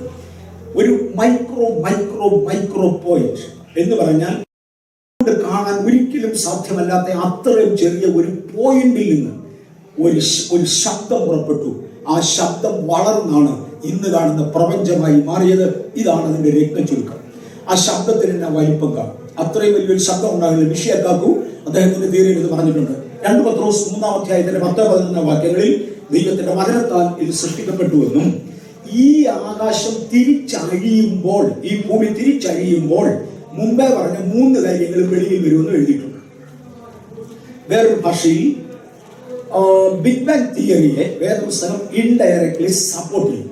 അതിനെ എതിർക്കുന്നില്ല, ഇൻഡയറക്ട്ലി സപ്പോർട്ട് ചെയ്യും. മലയാളത്തിൽ മഞ്ഞ് ഉരുകിയ പച്ചവെള്ളം തണുത്തതാണ് മഞ്ഞ് എന്ന് പറഞ്ഞാൽ അതിന്റെ തെളിവ് മഞ്ഞ് ചൂടാക്കിയാൽ പച്ചവെള്ളം കിട്ടുമെന്ന്. High temperature, high pressure, sound, ഇത് 3 കൂടെ ചേർന്നാണ് പ്രപഞ്ചം ഉണ്ടായതെങ്കിൽ ഇത് തിരിച്ച് കൺസ്യൂം ചെയ്താൽ ആ മറ്റേ 3 വസ്തുക്കളിലേക്ക് വരുമെന്നാണ് പത്രോസ് പറയുന്നത്. ആകാശം കൊടും മുഴക്കത്തോടെ ഒഴിഞ്ഞു പോകും, ശബ്ദം ഇഞ്ഞു വരും. ഭൂമിയും അതിന്റെ പണികളും വെന്തു പോകുവാൻ ഭയങ്കര ചൂടുണ്ടാകും. അതിനെയാണ് ഡൂംസ്ഡേ എന്ന് ശാസ്ത്രം വിളിക്കുന്നത്. ഈ സംഭവം നടക്കും. ഇതൊക്കെ അവർ പറഞ്ഞു. മുന്നോട്ടത് പോയിക്കോട്ടെ. സൃഷ്ടിയെ കുറിച്ച് ശാസ്ത്രം പഠിപ്പിക്കുന്ന ഏറ്റവും ബിഗിനിങ് ഇവിടെയാണ്. 13.7 ബില്യൺ വർഷങ്ങൾക്ക് പുറകിൽ ഒരു ബിഗ് ബാങ് ഉണ്ടായി. ബിഗ് ബാങ്ങിനെ തുടർന്ന് 3 ലക്ഷം വർഷം പ്രകാശം തന്നെ ചിതറി, ഒന്നുമില്ലായിരുന്നു. അതിനെ തുടർന്ന് ഒരു ഡാർക്ക് ഏജ് ഉണ്ടായി. കഴിഞ്ഞ പ്രാവശ്യം തൊട്ടതാണ്. തുടർന്ന് നക്ഷത്രമണ്ഡലങ്ങൾ ഫോം ചെയ്തു. ഈ കാണുന്നത് ഒരു ഹബിൾ സ്കോപ്പാണ്. ഭൂമിയിൽ ഇപ്പോൾ ഒരെണ്ണമേ ഉള്ളൂ. അടുത്ത് പലത് ഉണ്ടാക്കിക്കൊണ്ടിരിക്കുന്നു. ഇതുവരെ ഒറ്റ ഹബിൾ സ്കോപ്പേ ഭൂമിയിലുള്ളൂ. അതാണ് ഈ കാണുന്നത്. നാസയുടെ ഹെഡ്ക്വാർട്ടേഴ്സിന്റെ മുകളിൽ 372 മൈൽ ഉയരത്തിൽ ശൂന്യതയിൽ വെച്ചിരിക്കുന്ന ഒരു സൂത്രമാണിത്. ഇതുകൊണ്ടാണ് പ്രപഞ്ചത്തെ കുറിച്ച് ഇന്ന് പഠിക്കുന്നത്. ഈ ശബ്ദത്തിന്റെ വലിപ്പത്തെ കുറിച്ച് മിഷിയാക്കാക്കു പറയുന്നത് ശ്രദ്ധിക്കാം. അദ്ദേഹം പറഞ്ഞു 2 കൈകൾ തമ്മിൽ കൂട്ടിയടിച്ചാൽ ഒരു ശബ്ദം ഉണ്ടാകും. പക്ഷെ അതുപോലെയല്ല ഒരു കതിന വെടി വെച്ചാൽ. ഒരു പാറ പൊട്ടിത്തെറിക്കുകയാണെങ്കിൽ ഭയങ്കര ശബ്ദം ഉണ്ടാകും. അത്രയുമുള്ള ഒരു ശബ്ദത്തിൽ നിന്ന് പ്രപഞ്ചം ഉണ്ടാകാമോ? ഒക്കത്തില്ല. പ്രപഞ്ചം ഉണ്ടാകണമെങ്കിൽ എന്തും വേണ്ടും ശബ്ദം വേണം. ഒന്നുകിൽ 2 പ്രപഞ്ചങ്ങൾ, ഇത് 2 പ്രപഞ്ചങ്ങളായിട്ട് അദ്ദേഹം ചിത്രീകരിക്കുക. 2 പ്രപഞ്ചങ്ങൾ പ്രകാശത്തിന്റെ വേഗതയിൽ വന്ന് പടക്കം തിരിച്ചാൽ എന്നാ ശബ്ദം ഉണ്ടാകും? അത്രയും വലുതായിരുന്നു ശബ്ദം. അല്ലെങ്കിൽ ഒരു വലിയൊരു കതിന വഴി വെച്ച് ഡൈനാമിറ്റ് വെച്ച് ഒരു പ്രപഞ്ചത്തെ 2ആയി പൊട്ടിച്ചാൽ, രണ്ടാമത്തെ ചിത്രം, എന്നാ ശബ്ദം ഉണ്ടാകും? അത്രയും വലിപ്പമായിരുന്ന ശബ്ദത്തിന് എവിടെ നിന്നുണ്ടായതാണ്? ഒരു നിസ്സാര പോയിന്റിൽ നിന്ന് ശബ്ദം ഉണ്ടായി. ഇതൊരു മ്യൂസിക് ആയിരുന്നു. ഇത് കണ്ടിന്യൂ. പ്രപഞ്ചം സൃഷ്ടിയിൽ എത്തുന്നത് വരെ മിഷിയാക്കാക്കുവിന്റെ 2 ചിത്രങ്ങളാണ്. ഇതൊന്നും മനുഷ്യന് മനസ്സിലാകാതിരുന്ന ഒരു കാലം 2012 LHC എക്സ്പെരിമെന്റ് എന്നറിയപ്പെടുന്ന ഒരു ഹാർഡ് കോർ എക്സ്പെരിമെന്റ് നടന്നു. ഭൂലോക ചരിത്രത്തിൽ ഇന്ന് വരെ നടന്നിട്ടുള്ള പരീക്ഷണങ്ങളിൽ ഏറ്റവും വലിയ ശാസ്ത്രീയ പരീക്ഷണം, ഏറ്റവും പണം മുടക്കിയതും ഏറ്റവും കൂടുതൽ വിവരങ്ങൾ കണ്ടുപിടിച്ചതും 10,000 ശാസ്ത്രജ്ഞന്മാർ, കഴിഞ്ഞ പ്രാവശ്യം വിശദീകരിച്ചു, 10,000 ശാസ്ത്രജ്ഞന്മാർ ഒരുമിച്ചിരുന്ന് ചെയ്ത ഒരു പരീക്ഷണമാണ്. ഈ പരീക്ഷണത്തിന് വേണ്ടി അവർ തയ്യാറാകുമ്പോൾ സ്വിറ്റ്സർലൻഡിന്റെ ഗവൺമെന്റ് അംഗീകരിച്ചു, ഒരു ഗവൺമെന്റും അംഗീകരിക്കുന്നില്ല. കാര്യം ഇതുകൊണ്ട് ഒത്തിരി ദോഷങ്ങളുണ്ടാകാം. കഴിഞ്ഞ ദിവസം ഇന്ത്യയെ കൊണ്ടുവരാൻ പോകാന്ന് പറഞ്ഞ് നോക്കിയിട്ടെന്നൊക്കെ പറഞ്ഞ് ബഹളം കേട്ടു. നടന്നോ ഇല്ല എനിക്കറിയാൻ വയ്യ, നടക്കുമോ എന്ന് എനിക്കറിയാൻ വയ്യ. 2 സ്റ്റീഫൻ ഹോക്കിൻസ് അന്ന് ഇവരോട് പറഞ്ഞു, പിള്ളേരെ നിങ്ങൾ ഇതിന് പോകരുത്. കാര്യം ഇതിനകത്തൊന്നും ഉണ്ടാകാൻ പോകുന്ന ചൂട് അതിഭയങ്കരമാണ്. വൈൽ ഇൻ ദ ക്രിയേഷൻ, ഭയങ്കര ചൂടിലാണ് ഇത് ഒരുമിച്ച് ചേർന്നത്. ഇതിങ്ങനെ സംഭവിച്ചത്. നിങ്ങൾ ഇതിനെ പഠിക്കാൻ വേണ്ടി ഇതിന്റെ കണികകളെ അപഗ്രഥിച്ചാൽ ചൂട് തിരിച്ചു വരും. ആ ചൂട് പിടിച്ചു നിൽക്കാൻ നിങ്ങൾക്ക് ഒക്കത്തില്ല. 10,000 ശാസ്ത്രജ്ഞന്മാർ, ലോകത്തിലെ ടോപ്പ് മോസ്റ്റ് 10,000 ശാസ്ത്രജ്ഞന്മാരാ ഇരിക്കാൻ പോകുന്നത്. 10,000 കഴിഞ്ഞു, ഒരെണ്ണം തിരിച്ചു വരികയില്ല. അതുകൊണ്ട് ഇത് ചെയ്യരുത് എന്ന് അദ്ദേഹം ആവശ്യപ്പെട്ടു. പക്ഷേ അതിന് ഹിഗിൻ എന്ന മനുഷ്യൻ, പീറ്റർ ഹിഗിൻസ് എന്ന ശാസ്ത്രജ്ഞൻ ഒരു പ്രതിവിധി കൊണ്ടുവന്നു. ആ പ്രതിവിധി പ്രകാരം 30.25 ബില്യൺ അമേരിക്കൻ ഡോളറാണ് ചൂട് വെളിയിൽ പോകാതെ ഇൻസുലേഷന് മാത്രം എടുത്ത കാശ്. ഞങ്ങൾ അങ്ങനെ ചെയ്തോളാം എന്ന് പറഞ്ഞു. ഒടുവിൽ സമ്മതിച്ചാണ് ഈ പരീക്ഷണം നടന്നത്. മുന്നോട്ട് വരട്ടെ. ആ പരീക്ഷണത്തിൽ 2 കണികകൾ തമ്മിൽ കൂട്ടിയിടിച്ചു. ഏറ്റവും സിമ്പിളായ കണിക ഹൈഡ്രോൺ ആണ്, ഹൈഡ്രജന്റെ പ്രോട്ടോൺ, അതിനെ ഹൈഡ്രോൺ എന്ന് വിളിക്കും. 2 ഹൈഡ്രോണുകൾ തമ്മിൽ പ്രകാശത്തിന്റെ വേഗതയിൽ കൂട്ടിയിടിക്കാൻ ശ്രമിച്ചു. അതിന് 94% വേഗത വരെ കിട്ടി. ആ വേഗതയിൽ കൂട്ടിയിടിച്ചു. ഇടിച്ചടത്തുനിന്ന് തെറിച്ച കളറുകളാണ് ഈ കാണുന്നത്. 2 ലെഡിന്റെ പാർട്ടിക്കിൾ തമ്മിൽ കൂട്ടിയിടിച്ചു.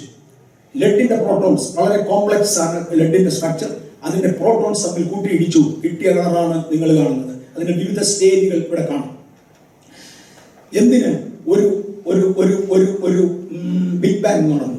ആ ബിഗ് ബാങ്ങിനെ തുടർന്ന് മുമ്പേ പറഞ്ഞതുപോലെ 3 ലക്ഷം വർഷങ്ങൾ പ്രകാശം തന്നെ ചിതറി, തുടർന്ന് നക്ഷത്രമണ്ഡലങ്ങൾ രൂപീകരിക്കപ്പെട്ടു. യോഹന്നാന്റെ സുവിശേഷം 1-ാം അധ്യായത്തിന്റെ 4-ാമത്തെ വാക്യത്തിൽ life was the light of men and the light in the darkness did Shine. ആരംഭത്തിൽ നോക്കണം, ദൈവത്തിന്റെ വാക്ക് പ്രകാശമായി മാറി. പ്രകാശം എന്ന് ഉദ്ധരിച്ചിരിക്കുന്ന പദത്തിന് 2 അർത്ഥങ്ങളുണ്ട്. പ്രകാശവും ജീവനുമായിരുന്നത്. തന്റെ ജീവനും പ്രകാശവുമായി ശബ്ദം ആരംഭത്തിൽ 3 ലക്ഷം വർഷം പ്രകാശമായി മിന്നി. അതിനെ തുടർന്ന് ഇരുളുമായിട്ടൊരു യുദ്ധം നടത്തി. ആ ഇരുളിന് ഈ വെളിച്ചത്തെ പിടിച്ചടക്കുവാൻ കഴിഞ്ഞില്ല. പ്രപഞ്ച സൃഷ്ടിയെ കുറിച്ച് യോഹന്നാൻ അപ്പോസ്തലൻ പറയുക, മുക്കവനായിരുന്ന ഈ അപ്പോസ്തലന്മാരെ പരിശുദ്ധാത്മാവിൽ എഴുതി വെച്ചിരിക്കുന്ന വാക്കുകൾ സ്ഥിരീകരിക്കാൻ 2012 വർഷങ്ങൾ കഴിഞ്ഞു. 2012 സേൺ പരീക്ഷണത്തിൽ നടന്നു. യോഹന്നാന്റെ 2-ാമത്തെ ലേഖനം, യോഹന്നാന്റെ സുവിശേഷം 8:12, and I am the light of the world. ക്രിസ്തുവിനാൽ സൃഷ്ടിക്കപ്പെട്ടു എന്ന് പറഞ്ഞു. വെളിച്ചത്തിൽ തുടങ്ങി. യേശു പറഞ്ഞു, ഞാനാണ് ആ വെളിച്ചം, ഞാൻ ലോകത്തിന്റെ വെളിച്ചം. അവിടെയും വെളിച്ചം എന്നുള്ളതിന് ജീവൻ എന്നൊരർത്ഥം കൂടെ ഉണ്ട്. എബ്രായ ലേഖനം 1-ാം അധ്യായത്തിന്റെ 3-ാമത്തെ വാക്യത്തിൽ യേശുവിനെ കുറിച്ച് പറയുന്നത്, who being the brightness of his glory, തന്റെ പിതാവിന്റെ മഹത്വത്തിന്റെ പ്രഭയായിരുന്നു യേശു. അതുകൊണ്ടാണ് 3 ലക്ഷം വർഷം അതവിടെ പ്രകാശിച്ചുകൊണ്ടിരുന്നത്. മുന്നോട്ട് വരാം. അന്ന് ഈ കണികകൾ തമ്മിൽ കൂട്ടിയിടിക്കുമ്പോൾ പുറത്തു വന്ന ചൂട് എന്തായിരുന്നു? ഇത് ഗിന്നസ് റെക്കോർഡിൽ അവർ കൊടുത്തിരിക്കുന്ന, ഗിന്നസ് മാർക്കായി അവരുടെ ലെറ്റർ ഹെഡിൽ അവർ കൊടുത്തിരിക്കുന്നതാണ്. 5 ട്രില്യൺ മുതൽ 5.5 ട്രില്യൺ വരെ ടെമ്പറേച്ചർ ഉയർന്നു. ഈ ടെമ്പറേച്ചർ ഇവിടെ നിന്ന് വന്നതാ. ദൈവം തന്നെ ദഹിപ്പിക്കുന്ന അഗ്നിയാണ്. അത്രയൊക്കെ നമുക്ക് മനസ്സിലാകത്തുള്ളൂ. മനുഷ്യൻ മനസ്സിലാകുന്ന ഭാഷയിലാണ് എഴുതി വെച്ചത്. ഇപ്പൊ 5.5 ട്രില്യൺ എന്നൊക്കെ പറഞ്ഞ ആർക്ക് എന്നാ മനസ്സിലാകുന്ന? ഈ കണ്ടിമാൻ അതിനേക്കാൾ വലിയൊരു ഫിഗറാണ്. ഇച്ചിരൂടെ മനസ്സിലാകുന്ന ഭാഷ പറയാം. കത്തി എരിയുന്ന സൂര്യന്റെ സെൻട്രൽ പോയിന്റിലുള്ള ചൂടിന്റെ 25,000 ഇരട്ടി. അതാണ് ഒരു ലെഡിന്റെ കണിക ഇടിച്ചപ്പോഴുണ്ടായ ടെമ്പറേച്ചർ. ഇത് എവിടുന്ന് വന്നു? ദഹിപ്പിക്കുന്ന അഗ്നിയുടെ വായിൽ നിന്ന് പുറപ്പെട്ട വാക്കാകയാൽ അതായിരുന്നു ചൂട്. അതായിരുന്നു ചൂട്. നമ്മള് ഒന്നും അറിയുന്നില്ല. നമ്മള് ഒരു വലിയ ദൈവത്തിന്റെ സൃഷ്ടിയാ, നമ്മളതിന്റെ ഒരു ഭാഗം അറിയുക. ഇനി വെരി ഹൈ ടെമ്പറേച്ചർ. ആവർത്തന പുസ്തകം 9:3 our God is a consuming fire, ദഹിപ്പിക്കുന്ന അഗ്നിയാണ്. എബ്രായ ലേഖനം 12:29 for our God is a consuming fire, നമ്മുടെ ദൈവം ദഹിപ്പിക്കുന്ന അഗ്നിയാണ്. ഗ്രീക്ക് ഭാഷയിൽ പർ എന്ന വാക്കാണ് ഇതിൽ ഉപയോഗിച്ചിരിക്കുന്നത്. ലൈറ്റ് എന്നും ഹീറ്റ് എന്നും 2 അർത്ഥങ്ങൾ ആ പദത്തിനുണ്ട്. He is the light and heat both in the beginning and at the end. ഇതിനെയാണ്, ഈ ശബ്ദത്തെയാണ് ഗോഡ് പാർട്ടിക്കിൾ എന്നവർ പേരിട്ടത്. എന്നോട് വരും. ഇതാണ് സ്റ്റീഫൻ ഹോക്കിൻസ് പറഞ്ഞത്, ഏത് ഗോഡ് പാർട്ടിക്കിളിനാൽ പ്രപഞ്ചം സൃഷ്ടിക്കപ്പെട്ടോ അതേ വചനത്താൽ ഇത് തിരിച്ച് കത്തും. പോകാം. ഡൂംസ്ഡേ, ഇതിനെ അവർ ആദ്യമേ ഡൂംസ്ഡേ എന്ന് വിളിച്ചു. കഴിഞ്ഞ വർഷം ജനുവരി മാസം 7-ാം തീയതി അതിനെ തുടർന്ന് പേരൊക്കെ മാറ്റിയിട്ടു. 2 പത്രോസ് 3-ാം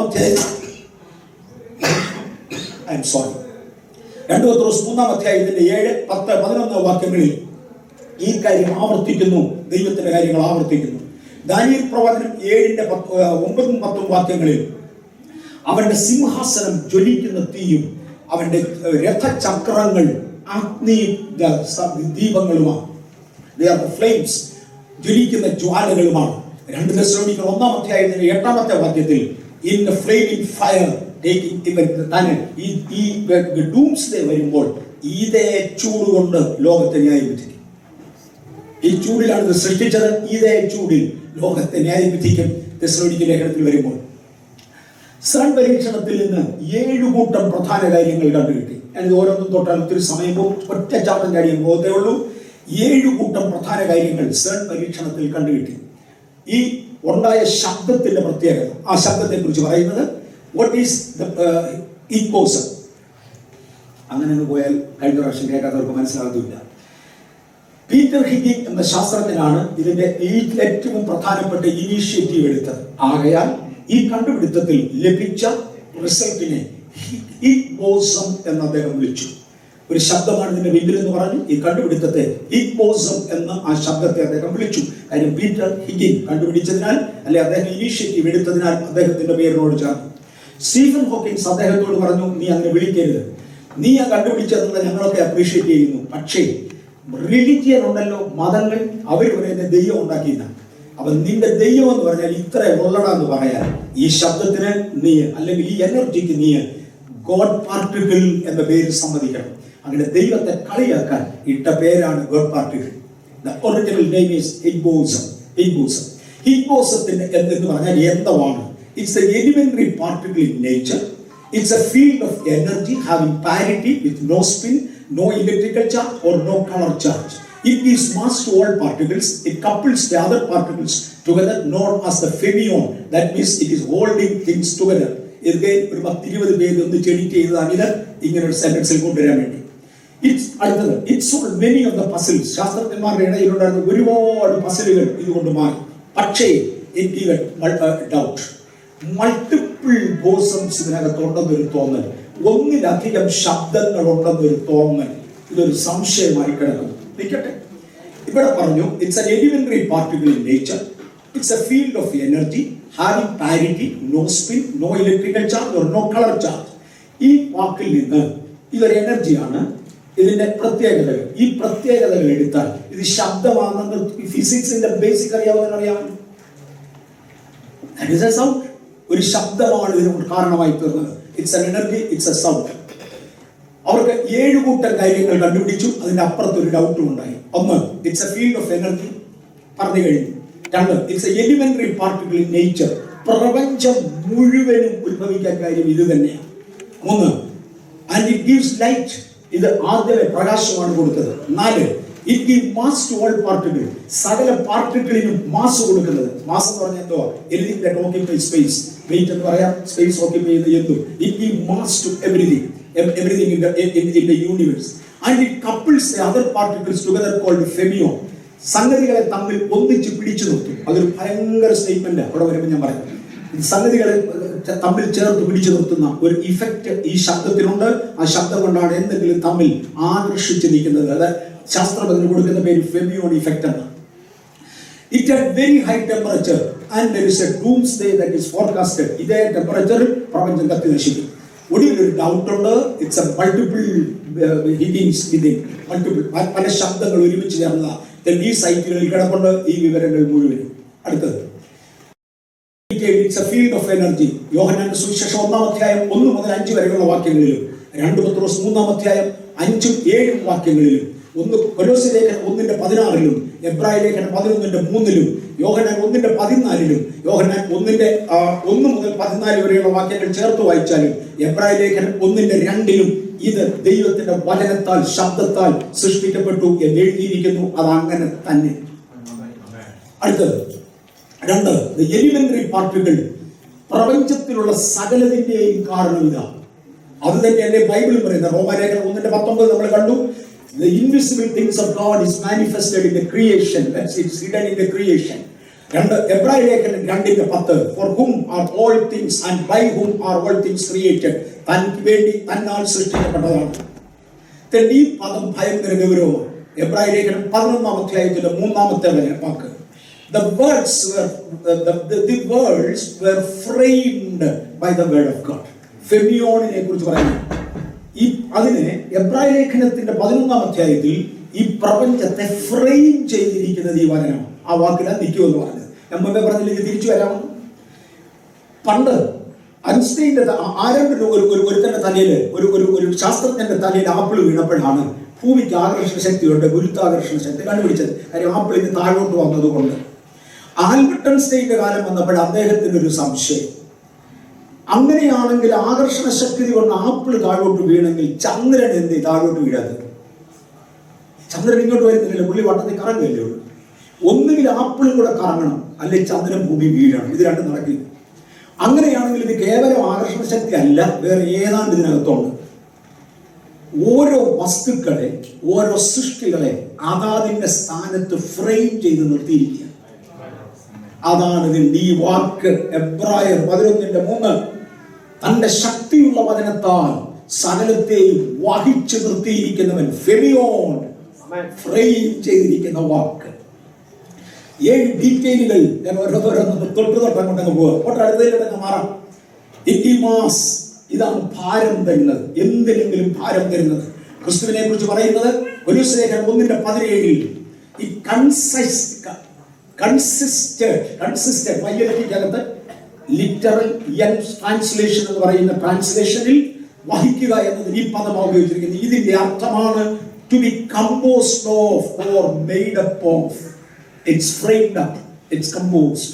ഓരോന്നിനെ അതാത് സ്ഥാനങ്ങളിൽ പിടിച്ചു നിർത്തിയിരിക്കുന്ന ചേർത്തിരിക്കുന്ന വചനമാണ് ഈ വചനം. Ibrahim 1:3 he is the substance of his father. തന്റെ പിതാവിന്റെ വ്യക്തിത്വത്തിന്റെ പ്രകടനമാണിത്. അതാ മാസം എന്ന് പറയുന്നത്, വ്യക്തിത്വത്തിന്റെ പ്രകടനത്തെ ആ മാസം എന്ന് വിളിക്കുന്നത്. ശാസ്ത്രം പറയുന്നത് he give mass. റോമലേഖനം 1:19 നമ്മൾ മുമ്പേ തന്നെ കണ്ടു കഴിഞ്ഞു. ഓക്കെ, അടുത്തത് it hold everything.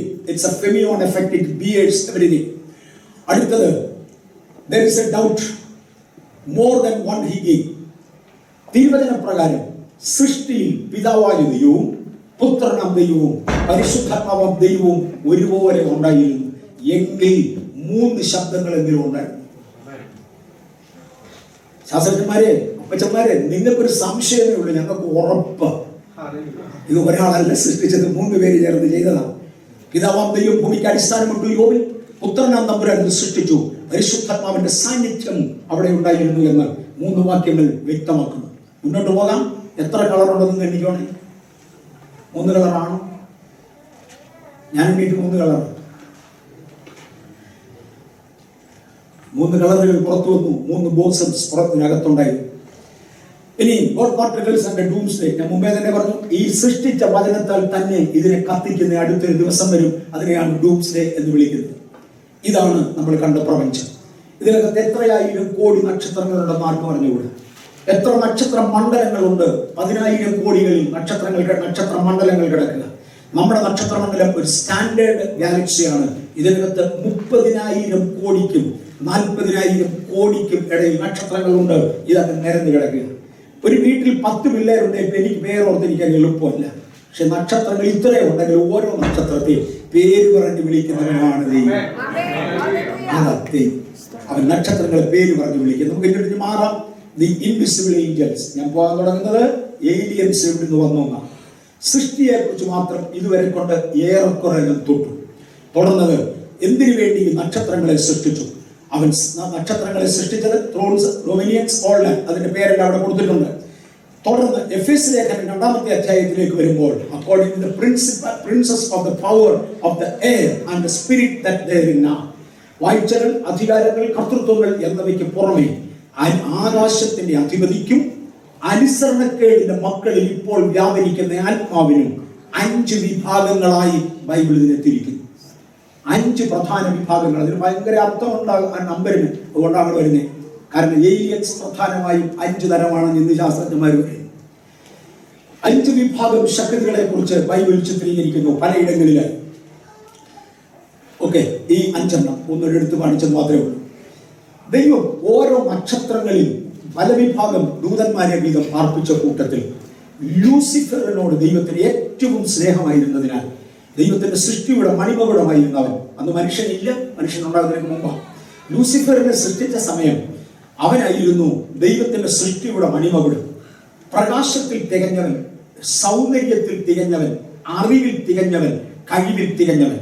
ഇങ്ങനെ ദൈവത്തോട് കൂടെ നിൽക്കേണ്ടതിന് ദൈവം അവനെ സൃഷ്ടിക്കുകയും ദൈവത്തെ ആരാധിക്കേണ്ടതിന് അവനെ സ്വർഗത്തിൽ തന്നെ പാർപ്പിക്കുകയും ചെയ്തു. എസെക്കിയേലിന്റെ പ്രവചനം 28-ാമത്തെ അധ്യായത്തിൽ നീ ദൈവത്തിന്റെ പർവ്വതത്തിന്റെ തോട്ടത്തിലായിരുന്നു. ഇവരുടെ garden of Eden of God. Thou art an anointed cherub that covereth upon the holy mountain of God in the midst of the stones of fire.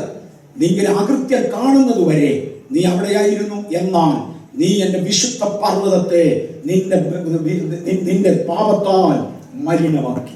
ഇവൻ സ്വർഗത്തിലായിരുന്നുവെന്ന് ആ വാക്യങ്ങൾ വ്യക്തമാക്കുന്നു. ഞാൻ ലൂസിഫറിന്റെ സൃഷ്ടിയെ കുറിച്ച് ഒന്നുകൂടെ പറയാം. ചിറക് വിടർത്തി മറയ്ക്കുന്ന കെരൂബ്, അദ്ദേഹത്തെ കുറിച്ച് എഴുതിയിരിക്കുന്ന ഒന്നാണ് എസെക്കിയേൽ 28. ഇവൻ സംഗീത വിദഗ്ധനായിരുന്നു, സ്വർഗത്തിലെ സംഗീത വിദഗ്ധനായിരുന്നു. അടുത്തത്, നിന്നെ തീർത്ത നാളിൽ നിന്റെ ചിറകുകളിൽ ഉണ്ടായിരുന്ന കൂടുകളുടെയും തടങ്ങളുടെയും പണി പൊന്നുകൊണ്ടായിരുന്നു എന്ന് പറഞ്ഞ എന്നാ, അതിന് മലയാളത്തിലൊരു അർത്ഥവും ഇല്ല. എങ്ങാണ്ട് പൊട്ടത്തരം തർജ്ജമ ചെയ്ത് വെച്ചത്. എബ്രായ ഭാഷയിൽ, എഴുതിയ ഭാഷയിൽ വായിച്ചാൽ നിന്റെ ചിറകുകളിൽ പൈപ്പോർഗണുകൾ സെറ്റ് ചെയ്തിരുന്നു. അതാ ഇതാടും എന്തുവാ കൂടുന്നവരും ഇതാ പൈപ്പോർഗണുകൾ കൊണ്ടാണ് നിന്റെ ചിറകുണ്ടാക്കിയിരുന്നത്. അതിനകത്തെ റീഡ്സ് പൊന്നുകൊണ്ട് നിർമ്മിതമായിരുന്നു. ശബ്ദത്തിന്റെ കൂട്ടത്തിൽ ഏറ്റവും മനോഹരമായി റീഡിന്റെ ശബ്ദം കൊടുക്കുന്നത് പൊന്ന്. ചേങ്ങലയ്ക്ക് വെള്ളിയാണ് ഏറ്റവും നല്ലത്. റീഡ്സ് അനങ്ങുമ്പോൾ ശബ്ദം ഉണ്ടാക്കുന്നതിൽ ഏറ്റവും കൂടുതൽ ഹാർമോണിക്സ് ഉള്ളത് പൊന്നാണ്. നിന്റെ തീർത്ഥനാളിൽ നിന്റെ ചിറകിന്റെ പണികളിൽ ഉണ്ടായിരുന്ന കൂടും തകിടും പൊന്നുകൊണ്ടുള്ളതായിരുന്നു. they were made out of എന്ന് പറഞ്ഞാൽ അവർ പാടാൻ കഴിയുമായിരുന്നു. അവൻ ചിറക് വിടർത്തി മറച്ചാൽ സംഗീതം പഠിക്കുമായിരുന്നു. എനിക്ക് പാടാൻ ഒക്കത്തില്ല, ഒരു തൊണ്ടയില്ല. എന്റെ തൊണ്ട ഉണ്ടാക്കിയത് പാടാനല്ല. എന്നെ പോലെ തൊണ്ടയില്ലാത്തവർ പാടാൻ പോകുമ്പോൾ അറിഞ്ഞോണം അഹങ്കാരം കാണിക്കുകയാണ്. തൊണ്ട ഉള്ളവൻ വേണം പാടാൻ. അതിനാണ് ഉണ്ടാക്കിയത്. എന്നെ ഉണ്ടാക്കിയത് അതിനല്ല. പിന്നെ പാസ്റ്ററോട് ചോദിച്ചാൽ അറിയാം, തൊണ്ടയുള്ളവർക്ക് എല്ലാം ഒന്നും പാടാൻ നിൽക്കുകയില്ല. ചൊവ്വയെ പറഞ്ഞാൽ അതിനൊരു അഭിഷേകം കൂടെ വേണം. ഇത് രണ്ടും കൂടി അവനുണ്ടായിരുന്നു. He was a cherub meant for it and then he was anointed. അവനെ ദൈവം അതിനു വേണ്ടി അഭിഷേകം ചെയ്തു. അത്രയും നല്ല പാട്ടുകാരനായിരുന്നു. ഇവനെ ദൈവം സ്വർഗത്തിൽ പാർപ്പിച്ചിരുന്നു. എന്നാൽ 28:18 അവൻ സ്വർഗത്തിൽ പാപം ചെയ്തു. സ്വർഗത്തിൽ പാപം ചെയ്തു. എന്തായിരുന്നു അവന്റെ പാപം? അവൻ പറഞ്ഞു, മറ്റു ദൂതന്മാർ എന്നെ ആരാധിക്കണം. ആരാധനയ്ക്ക് യോഗ്യൻ ആകെ ഒറ്റയാളേ ഉള്ളൂ, സൃഷ്ടാവായ ദൈവം. ആകാശവും ഭൂമിയും സമുദ്രവും അതിലുള്ള സകലതും സൃഷ്ടിച്ചവനായ ദൈവത്തെ അല്ലാതെ മറ്റൊന്നിനെയും വണങ്ങരുത്, നമസ്കരിക്കരുത്. അത് ബൈബിളിന്റെ പ്രമാണമാണ്, ദൈവത്തിന്റെ പ്രമാണമാണ്. പക്ഷെ ഇവൻ പറഞ്ഞു, എനിക്കും ആരാധന വേണം. ഞങ്ങള് പാസ്റ്റേഴ്സാണ്. എന്നെക്കാൾ പ്രയോജനപ്പെടുന്ന കർത്തൃദാസന്മാരുടെ കൂടെ നടക്കുമ്പോൾ പലരും വന്ന് അവരെ റെസ്പെക്ട് ചെയ്യുന്നതാണ്. എനിക്കും തോന്നുന്നു എനിക്കും അങ്ങനെ വളർന്നാൽ കൊള്ളാം.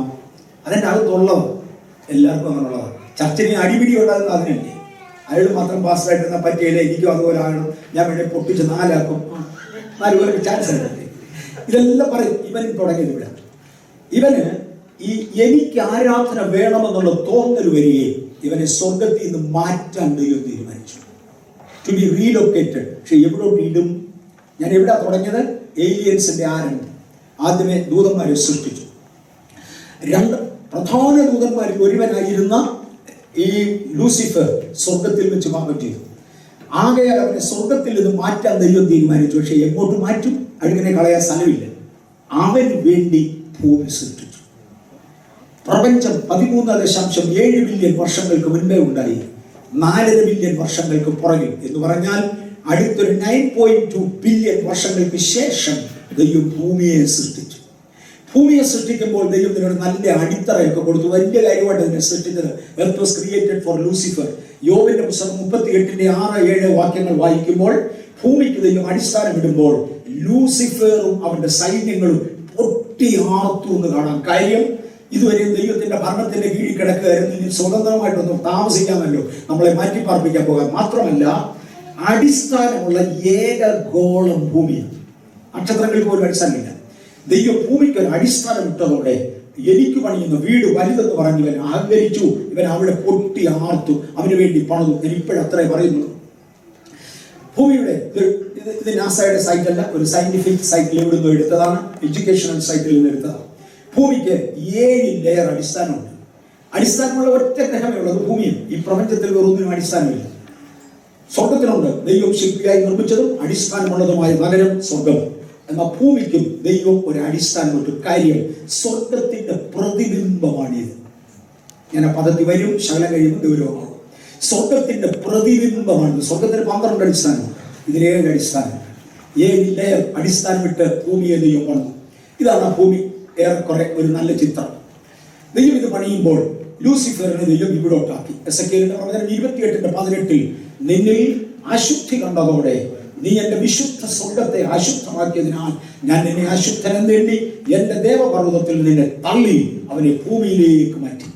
ദൈവം അവനെ ഇവിടെ ആക്കുമ്പോൾ അവൻ ആവശ്യമുള്ള സകലതും ദൈവം ഇവിടെ കൊടുത്തിരുന്നു. ദൈവം ഒരാളിനെ ഒരു സ്ഥലത്താക്കിയാൽ ആവശ്യമുള്ളത് മുഴുവൻ കൊടുത്തിരിക്കും. മുഴുവൻ കൊടുത്ത് അവനെ ഭൂമിയിലോട്ട് മാറ്റി പാർപ്പിച്ചു. പക്ഷേ ഇതുകൊണ്ട് എനിക്കൊരു ഭയങ്കര ലാഭം. പണ്ടിവൻ സ്വർഗത്തിൽ താമസിച്ചിരുന്ന ആ മണിമന്ദിരങ്ങൾ കാലിയായി. യേശു പറഞ്ഞത്, എന്റെ പിതാവിന്റെ ഭവനത്തിൽ അനേക വാസസ്ഥലങ്ങൾ ഉണ്ട്. അവിടോട്ട് നമ്മളെ താമസിപ്പിക്കാൻ കർത്താവ് തീരുമാനിച്ചു. നമുക്കൊരു പ്രയോജനമായി യവൻ പാപം ചെയ്തത്. ഓക്കെ, ഞാൻ ഇതാവോട്ട് വരട്ടെ. അവന്റെ കോസ്മോസിലാണ് അവൻ ആവശ്യമുള്ളതെല്ലാം കൊടുത്തത്. കോസ്മോസ് ഇവിടെ വരും. 2 പത്രോസ് 3-ാം അധ്യായത്തിന്റെ 5-ാമത്തെ വാക്യത്തിൽ കിടപ്പുണ്ട്. കോസ്മോസ് എന്ന പദം ഇംഗ്ലീഷിൽ ഇല്ല, ഗ്രീക്ക് കിടപ്പുണ്ട്. കോസ്മോസ് എന്ന പദം സംവിധാന ക്രമം എന്നാണ് അതിന്റെ അർത്ഥം. സംവിധാന ക്രമം. അവൻ ആവശ്യമുള്ള സംവിധാന ക്രമത്തിൽ ദൈവം ഭൂമിയെ ഉണ്ടാക്കി, അവനെ ഇവിടേക്കാക്കി, അവൻ ആവശ്യമുള്ളതെല്ലാം ഇവിടെ കൊടുത്തു. അടുത്തത് എവിഡൻസ് ഓഫ് പ്രീ ആഡമിക് ഇറ. ആദാമിന് മുൻപേ ഇവിടെ ജീവികൾ ഉണ്ടായിരുന്നുവെന്ന്, ഇവിടെ ജനവാസം ഉണ്ടായിരുന്നു, അതിന്റെ തെളിവ് ഭൂമിയിൽ കിടപ്പുണ്ട്. ആർക്കും തുടച്ചു മാറ്റാൻ ഒക്കത്തില്ല. Buildings, stadiums, walls, skeletons of animals, fish, birds, etc. Coal, some wood turns into rock form. ഇതെല്ലാം കോടി കണക്കിന് വർഷം പഴക്കമുള്ളത് ഭൂമിയുടെ അടിയിൽ കിടപ്പുണ്ട്. പിടിച്ചോ, ഒന്നാമത്തെ 410 കോടി വർഷം പഴക്കമുള്ള ഫോസിലുകൾ ഓസ്ട്രേലിയയിൽ നിന്ന് കണ്ടെടുത്തു. 410 കോടി വർഷം പഴക്കമുള്ള ഫോസിലുകൾ, മൃഗങ്ങളുടെയും ജന്തുക്കളുടെയും അസ്ഥികൾ ഫോസിലുകളായത് ഓസ്ട്രേലിയയിൽ നിന്ന് കണ്ടെടുത്തു. എങ്കിൽ ഭൂമിയിൽ അന്നാരോ ഉണ്ടായിരുന്നു 410 കോടി വർഷം പുറകിൽ. ആദാമിന് 6000 കൊല്ലം പഴക്കം. സൗത്ത് അമേരിക്കയിൽ നിന്ന് കിട്ടിയ ഒരു കെട്ടിടം. സൗത്ത് അമേരിക്കയിൽ എസ്കലേഷൻ വിങ് ഭൂമി കുഴിച്ചു ചെല്ലുമ്പോൾ കണ്ട ഒരു കെട്ടിടം. ഇതിന് 3.5 ബില്യൺ ഇയേഴ്സ് ഓൾഡ്. 3.5 ബില്യൺ വർഷം പഴക്കമുണ്ട്. ആ കെട്ടിടത്തിന്റെ ഉയരമാണ് ഇത് 3.5 കിലോമീറ്റർ ഹൈ. ഒരു കെട്ടിടം. ഇത് മനുഷ്യന്റെ അല്ലല്ലോ. 3.5 കിലോമീറ്റർ ഉയരമുള്ള ഒരു കെട്ടിടം പണിയാൻ ഒരുത്തിനെ കൊണ്ടിട്ടില്ല. ഇന്ന് ഭൂമിയിൽ പണിതതിൽ ഏറ്റവും വലുത് നിങ്ങളുടെ ബുർജ് ഖലീഫയാണ്. അത് 1 കിലോമീറ്റർ ഇല്ല. അതിനേക്കാൾ കൂടുതൽ ഇത് പണിയാൻ ഭൂമിയിൽ ആർക്കും ഒക്കുകയില്ല. എവിടെ 3.5 ബില്യൺ വർഷങ്ങൾക്ക് പുറകിൽ 3.5 കിലോമീറ്റർ ഉയരമുള്ള ഒരു കെട്ടിടം കിട്ടുന്നുണ്ടല്ലേ? ഇതിന്റെ നിറം തനി ഗോൾഡാണ്. അവന് ഇഷ്ടമുള്ള കളർ ഗോൾഡാണ്. അവൻ ഇതിന്റെ സ്പെഷ്യൽ. അതും സ്വർണ്ണ നിറത്തിലാണ് അവൻ പണിതിരിക്കുന്നത്. പ്രീ ആഡമിക് ജനറേഷൻ ഇവിടെ ഉണ്ടായിരുന്നു എന്നതിന്റെ ശാസ്ത്രീയ എവിഡൻസസ് ഞാൻ എടുത്തുകൊണ്ടിരിക്കുന്നത്. തിരുവനന്തപുരത്തെ കാഴ്ച ബംഗ്ലാവിൽ വെച്ചിരിക്കുന്ന ഒരു മരത്തിന്റെ കഷ്ണമാണ്. അവരുടെ കണക്കനുസരിച്ച് 2 കോടി വർഷം പഴക്കമുള്ളതാണ്. ആ കണക്ക് ടോട്ടലി തെറ്റാണ്. 2 കോടിക്ക് ഒരു കണക്കില്ല, അത് ഒക്കത്തില്ല. അന്ന് നാസ പറയുന്നത് അനുസരിച്ച് ഭൂമി പാഴും ശൂന്യവും. പിന്നെ അന്ന് ഇവിടെ വരും. It's not possible. നാസയുടെ കണക്കനുസരിച്ച് അന്ന് the earth was without form and it was void. ആ കണക്കാണ് അവർ പറയുന്നത്. അങ്ങനെയാണെങ്കിൽ അതിനേക്കാളും പഴയതാണ്.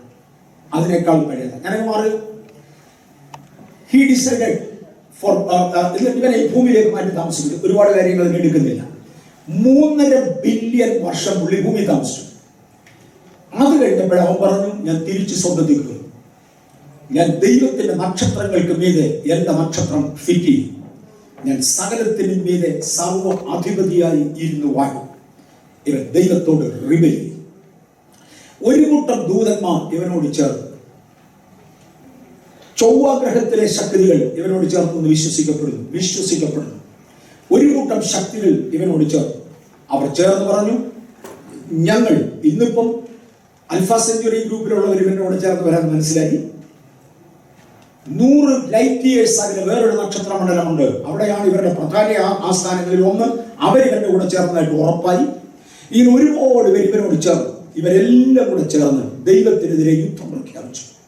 അതോടുകൂടെ ദൈവം അവരെ ഭൂമിയിൽ നിന്ന് മാറ്റി. അന്നു മുതൽ അവന്റെ ആശയിലായിരുന്നു, സകല നക്ഷത്രത്തിനും മീതെ എനിക്ക് കാരണം. ഇതാണ് യെശയ്യാവ് 14:13. വായിക്കാം. യെശയ്യാവ് 14:13. ഈ യുദ്ധസമയത്ത് അവൻ ദൈവത്തിന് വിരോധമായി നടത്തുന്ന പ്രസ്താവനയാണ്. യെശയ്യാവ് 14:13. ഞാൻ സ്വർഗ്ഗത്തിൽ കയറും, എന്റെ സിംഹാസനം ദൈവത്തിന്റെ നക്ഷത്രങ്ങൾക്ക് മീതെ വയ്ക്കും. ഉത്തരദിക്കിന്റെ അതിർത്തിയിൽ സമാഗമ പർവ്വതത്തിന്മേൽ ഞാൻ ഇരുന്നരുളും. ഞാൻ മേഘോന്നതങ്ങൾക്ക് മീതെ കയറും. ഞാൻ അത്യുന്നതനോട് സമനാകും എന്നല്ലോ നീ ഹൃദയത്തിൽ പറഞ്ഞു. ദൈവം സകലത്തിന്റെ മീതെ ഇരിക്കുവാൻ തീരുമാനിച്ചാണ് ഈ പ്രപഞ്ചത്തെ സൃഷ്ടിച്ചത്. അവൻ പറഞ്ഞു, ദൈവത്തെ ഞാൻ ഇരുത്തത്തില്ല, ഞാൻ അവിടെ കയറി ഇരിക്കും എന്ന് പറഞ്ഞ് യുദ്ധം ആരംഭിച്ചു. ബൈബിളിൽ ആവശ്യമുള്ള വാക്യങ്ങൾ നമ്മൾ വായിക്കുന്നുണ്ട്. തെളിവുകൾ ശാസ്ത്രത്തിൽ എടുക്കുകയാണ്. അടുത്തത്, God dismissed him from his position. അവന്റെ സ്ഥാനത്ത് നിന്ന് ദൈവം അവനെ തള്ളി. ആകാശത്തിന്റെ അധിപതി എന്നവനെ വിളിക്കത്തക്കവണ്ണം ഭൂമിയിൽ നിന്ന് ദൈവം അവനെ തെറിപ്പിച്ചു. ഭൂമിയെ സംഹാര ശബ്ദം കൊണ്ട് മൂടി. ഭൂമി പാഴും ശൂന്യവും ആയിത്തീർന്നു. എങ്ങനെയെന്ന് സംഭവിച്ചു? ശാസ്ത്രം പഠിപ്പിക്കുന്നത് നമ്മുടെ സൗരയൂഥത്തിന്റെ ആരംഭത്തിൽ സൂര്യഗ്രഹത്തിൽ, സോളാർ സിസ്റ്റത്തിൽ 20 ഗോളങ്ങൾ ഉണ്ടായിരുന്നു, 20 ഗ്രഹങ്ങൾ ഉണ്ടായിരുന്നു. ഏതോ ഒരു സാഹചര്യത്തിൽ ഇന്നേക്ക് 1 ബില്യൺ വർഷങ്ങൾക്ക് പുറകിൽ ഇതിന്റെ ഇക്വിലിബ്രിയം തെറ്റി.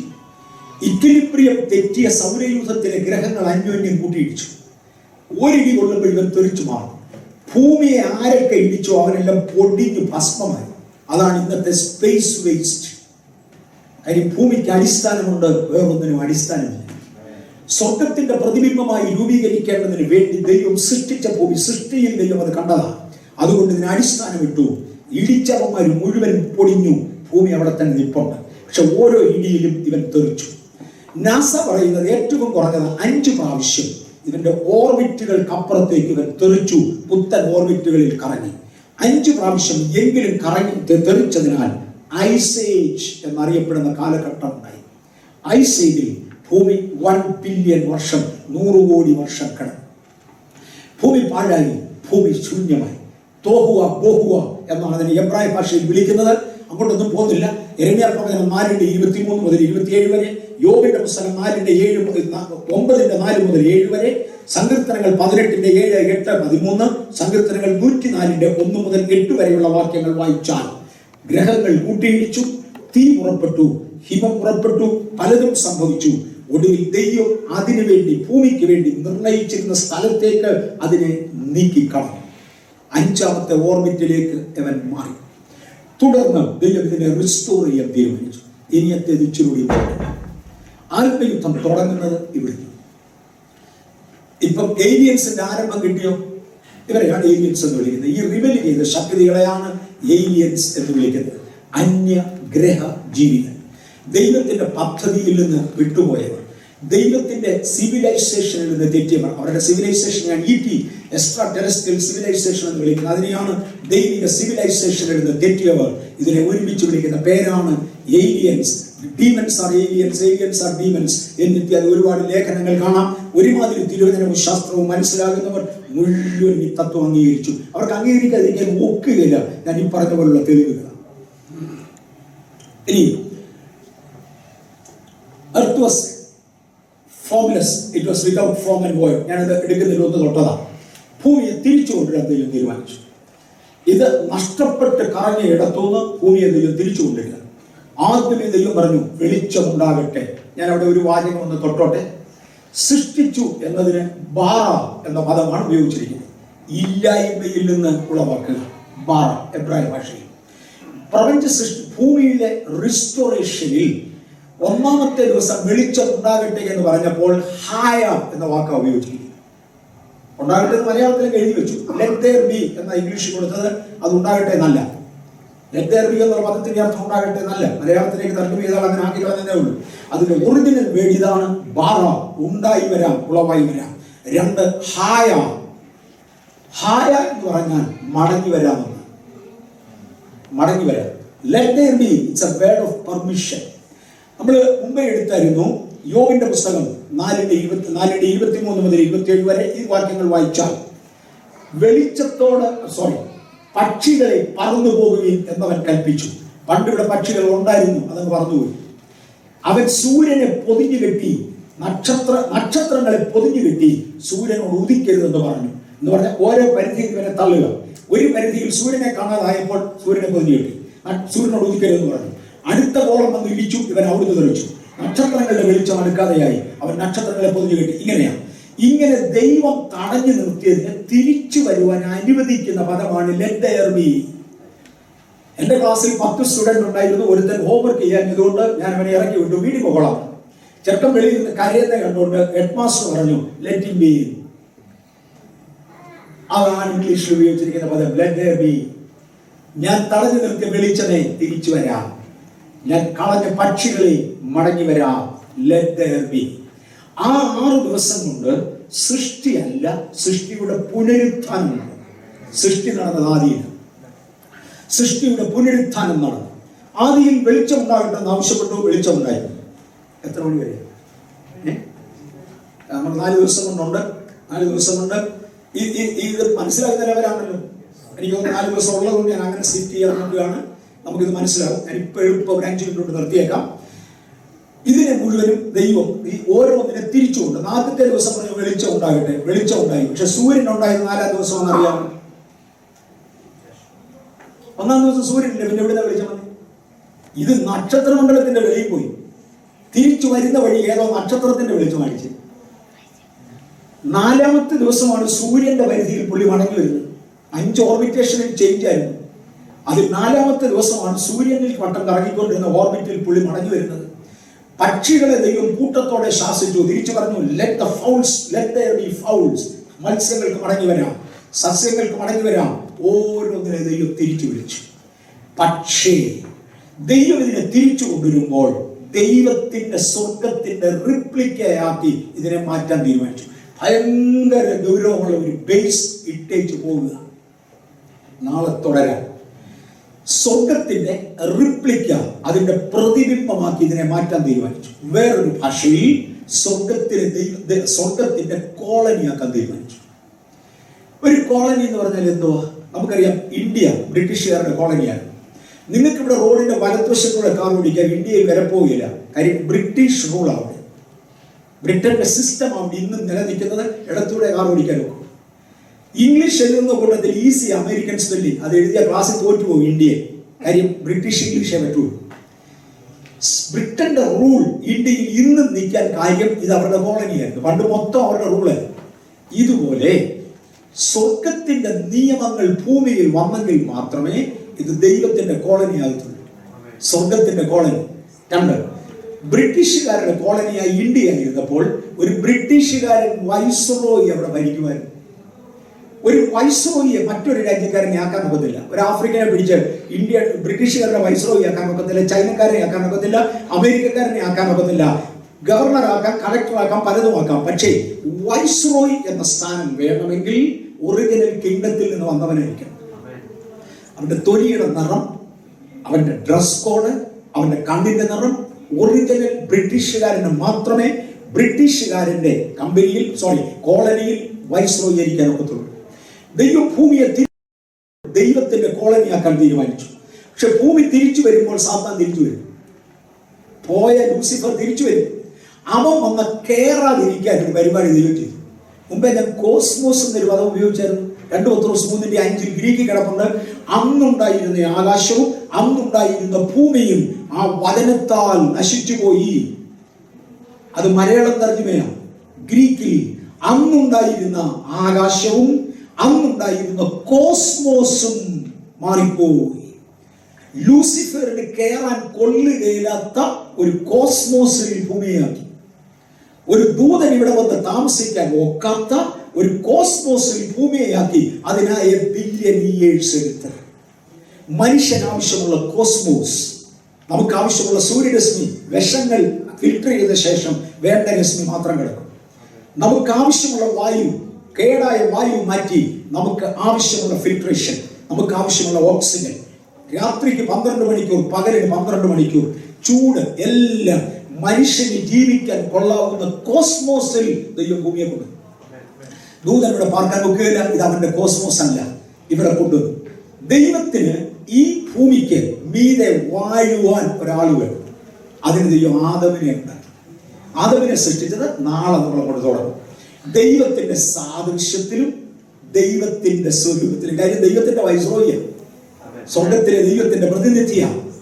അടുത്തത് ഒരു വൈസ്രോയിക്ക് വേണ്ടത് ഡ്രസ് കോഡാണ്. ദൈവത്തിന്റെ വസ്ത്രമായ തേജസ്സും ബഹുമാനവും അണിയിച്ചു എന്ന് പറഞ്ഞാൽ തനി വൈസ്രോയിയായി ആദമിനെ ഹവ്വയും ഭൂമിയിലോട്ടാക്കി, ഏദൻ തോട്ടത്തിലോട്ടാക്കി. അവരോട് പറഞ്ഞു, അടക്കി വാഴ്, ഞാൻ വരുന്നത് വരെ എനിക്ക് പകരം എന്റെ വൈസ്രോയിയായി നീ ഇതിനെ ഭരിച്ചോണം എന്ന് പറഞ്ഞ് ഇവിടെ നിർത്തി. ഇൻ ദ ഏലിയൻസ് നമ്മളോട് യുദ്ധം ചെയ്യുക, അതാണ് ആത്മയുദ്ധം. ഇതിന്റെ അകത്തോട്ട് കയറും. അടുത്ത 3 സെക്ഷൻ കൊണ്ട് നമ്മൾ ഒരു സാറ്റിസ്ഫാക്ടറി ലെവലിൽ കൺക്ലൂഡ് ചെയ്യും. യുദ്ധത്തിൽ ജയിക്കാൻ പോകുന്നവർക്കായി സ്തോത്രം. നമുക്ക് പ്രാർത്ഥനയോടെ അടുത്ത ദിവസം വരാം. ഇന്ന് പറഞ്ഞത് മനസ്സിലായി എന്ന് എനിക്ക് തോന്നുന്നു. നമുക്ക് വേണ്ടി കരുതിയ കരുതലുകൾ ഇന്നും ഇന്നലെ തുടങ്ങിയതല്ല. It's 4.5 billion years 4.5 billion years. അത്രയും കാലം കൊണ്ട് കൊണ്ടുവന്നത് അതിന്റെ ഒടുവിലത്തെ ദിവസങ്ങളിലെത്തുക. ശാസ്ത്രജ്ഞന്മാരുടെ നോട്ടത്തിൽ 50 വർഷത്തിന് താഴേക്ക്. 1, 2, 3 ശാസ്ത്രജ്ഞന്മാരല്ല, 8 പ്രധാന ശാസ്ത്രജ്ഞന്മാർ, നാസയുടെ ഡയറക്ടർ മുതൽ സ്റ്റീഫൻ ഹോക്കിൻസ് വരെ 8 പ്രധാന ശാസ്ത്രജ്ഞന്മാർ, പ്രധാന രാഷ്ട്രീയക്കാർ, പ്രധാനമായ വിവരങ്ങൾ അറിയാവുന്നവർ എല്ലാം പറയുന്ന ഒരു പദമാണിത്. അമേരിക്കയുടെ രഹസ്യങ്ങൾ ചോർത്തിക്കൊണ്ടുപോയ സ്നോഡൻ വൈറ്റൽ ഇൻഫർമേഷൻസ് തന്നിരിക്കുന്നത്. വൈറ്റൽ ഇൻഫർമേഷൻസ് ഏലിയൻ യുദ്ധങ്ങളുടെ ഇവന്റെ പ്രതിനിധികളായി ഭൂമിയിൽ പലരെ ഇവൻ അയച്ചിരുന്നു. കഴിഞ്ഞ ദിവസം ഈജിപ്തിൽ നിന്ന് ഒരു മമ്മിയെ ശോധന ചെയ്തു. അന്ന് അവർ മരിച്ച രാജാക്കന്മാരെയും പടയാളികളെയും വലിയ ആളുകളെ കുഴിച്ചിടുമ്പോൾ അവരുടെ മമ്മികൾ പ്രിസർവ് ചെയ്ത് വെക്കുന്ന കൂട്ടത്തിൽ അവരുടെ ആയുധങ്ങളും കൂടെ അവരുടെ കൂടെ കുഴിച്ചിടുമായിരുന്നു. നിങ്ങൾ ആരെങ്കിലും ഇത് കണ്ടായിരുന്നു? ആ റിലീസ് വന്നിട്ട് 2 മാസത്തിനുള്ളിൽ അവരുടെ ആയുധങ്ങളും കൂടെ അവരുടെ കൂടെ കുഴിച്ചിടുമായിരുന്നു. ഇതുപോലൊരു മമ്മിയെ തപ്പിയെടുത്തു. ഒരുപാട് യുദ്ധം ചെയ്ത് ഭയങ്കര ആക്രമണങ്ങൾ നടത്തിയ ഒരാളാണ്. അവന്റെ മമ്മി കുഴിച്ചെടുത്തു. അവൻ്റെ ഒരു കഠാരി ഉണ്ടായിരുന്നു, അതായിരുന്നു അവൻ്റെ കൂടെ കുഴിച്ചിട്ടത്. ഇന്ന് കഠാരി കാലിഫോർണിയൻ യൂണിവേഴ്സിറ്റിയുടെ എക്സ്പെരിമെന്റൽ സെന്ററിൽ ഇരിപ്പുണ്ട്. അവർ വരുന്നത് ഈ ഭൂമിയിലെ ഒരു മെറ്റീരിയൽ കൊണ്ടും അല്ലാതെ ഉണ്ടാക്കിയിരിക്കുന്നത്. It's an alien gift. അവൻ വേറെ ഏതോ ഒരു ശക്തിക്ക് പകരം നിന്ന് യുദ്ധം ചെയ്തവന്. ഇതായിരുന്നു നാസികൾ. They did work of their own. അല്ലെ, അവരെ കൊണ്ടൊന്നും നടക്കുകയില്ല. ഹിറ്റ്ലർ അവനവന്റെ സ്വന്തമായിട്ടല്ല ചെയ്തത്, അവനൊരു ഏലിയൻ ഏജന്റ് ആയിരുന്നു. ഇവിടെ കൊണ്ടൊന്നും തീരുന്നില്ല. നമ്മൾ we are going down with every evidence. നാളെ നമുക്ക് അടുത്ത ലെവലിലോട്ട് കയറാം. ഈ ഉപവാസം കഴിഞ്ഞ് നിങ്ങൾ എഴുന്നേൽക്കുമ്പോൾ ഒരു പുതിയ യുദ്ധവീരനായി എഴുന്നേൽക്കുവാൻ, ഒരു യുദ്ധവീരയായി എഴുന്നേൽക്കുവാൻ കർത്താവ് കൃപ തരട്ടെ. കുഞ്ഞാട് തന്നോടുകൂടെയുള്ള വിശുദ്ധന്മാരും വിശ്വസ്തന്മാരുമായവരുമായി ചേർന്ന് സാത്താനെ ജയിക്കാനുള്ള സമയം നാം അതിന്റെ ഭാഗവാക്കുക. കർത്താവ് ഞാൻ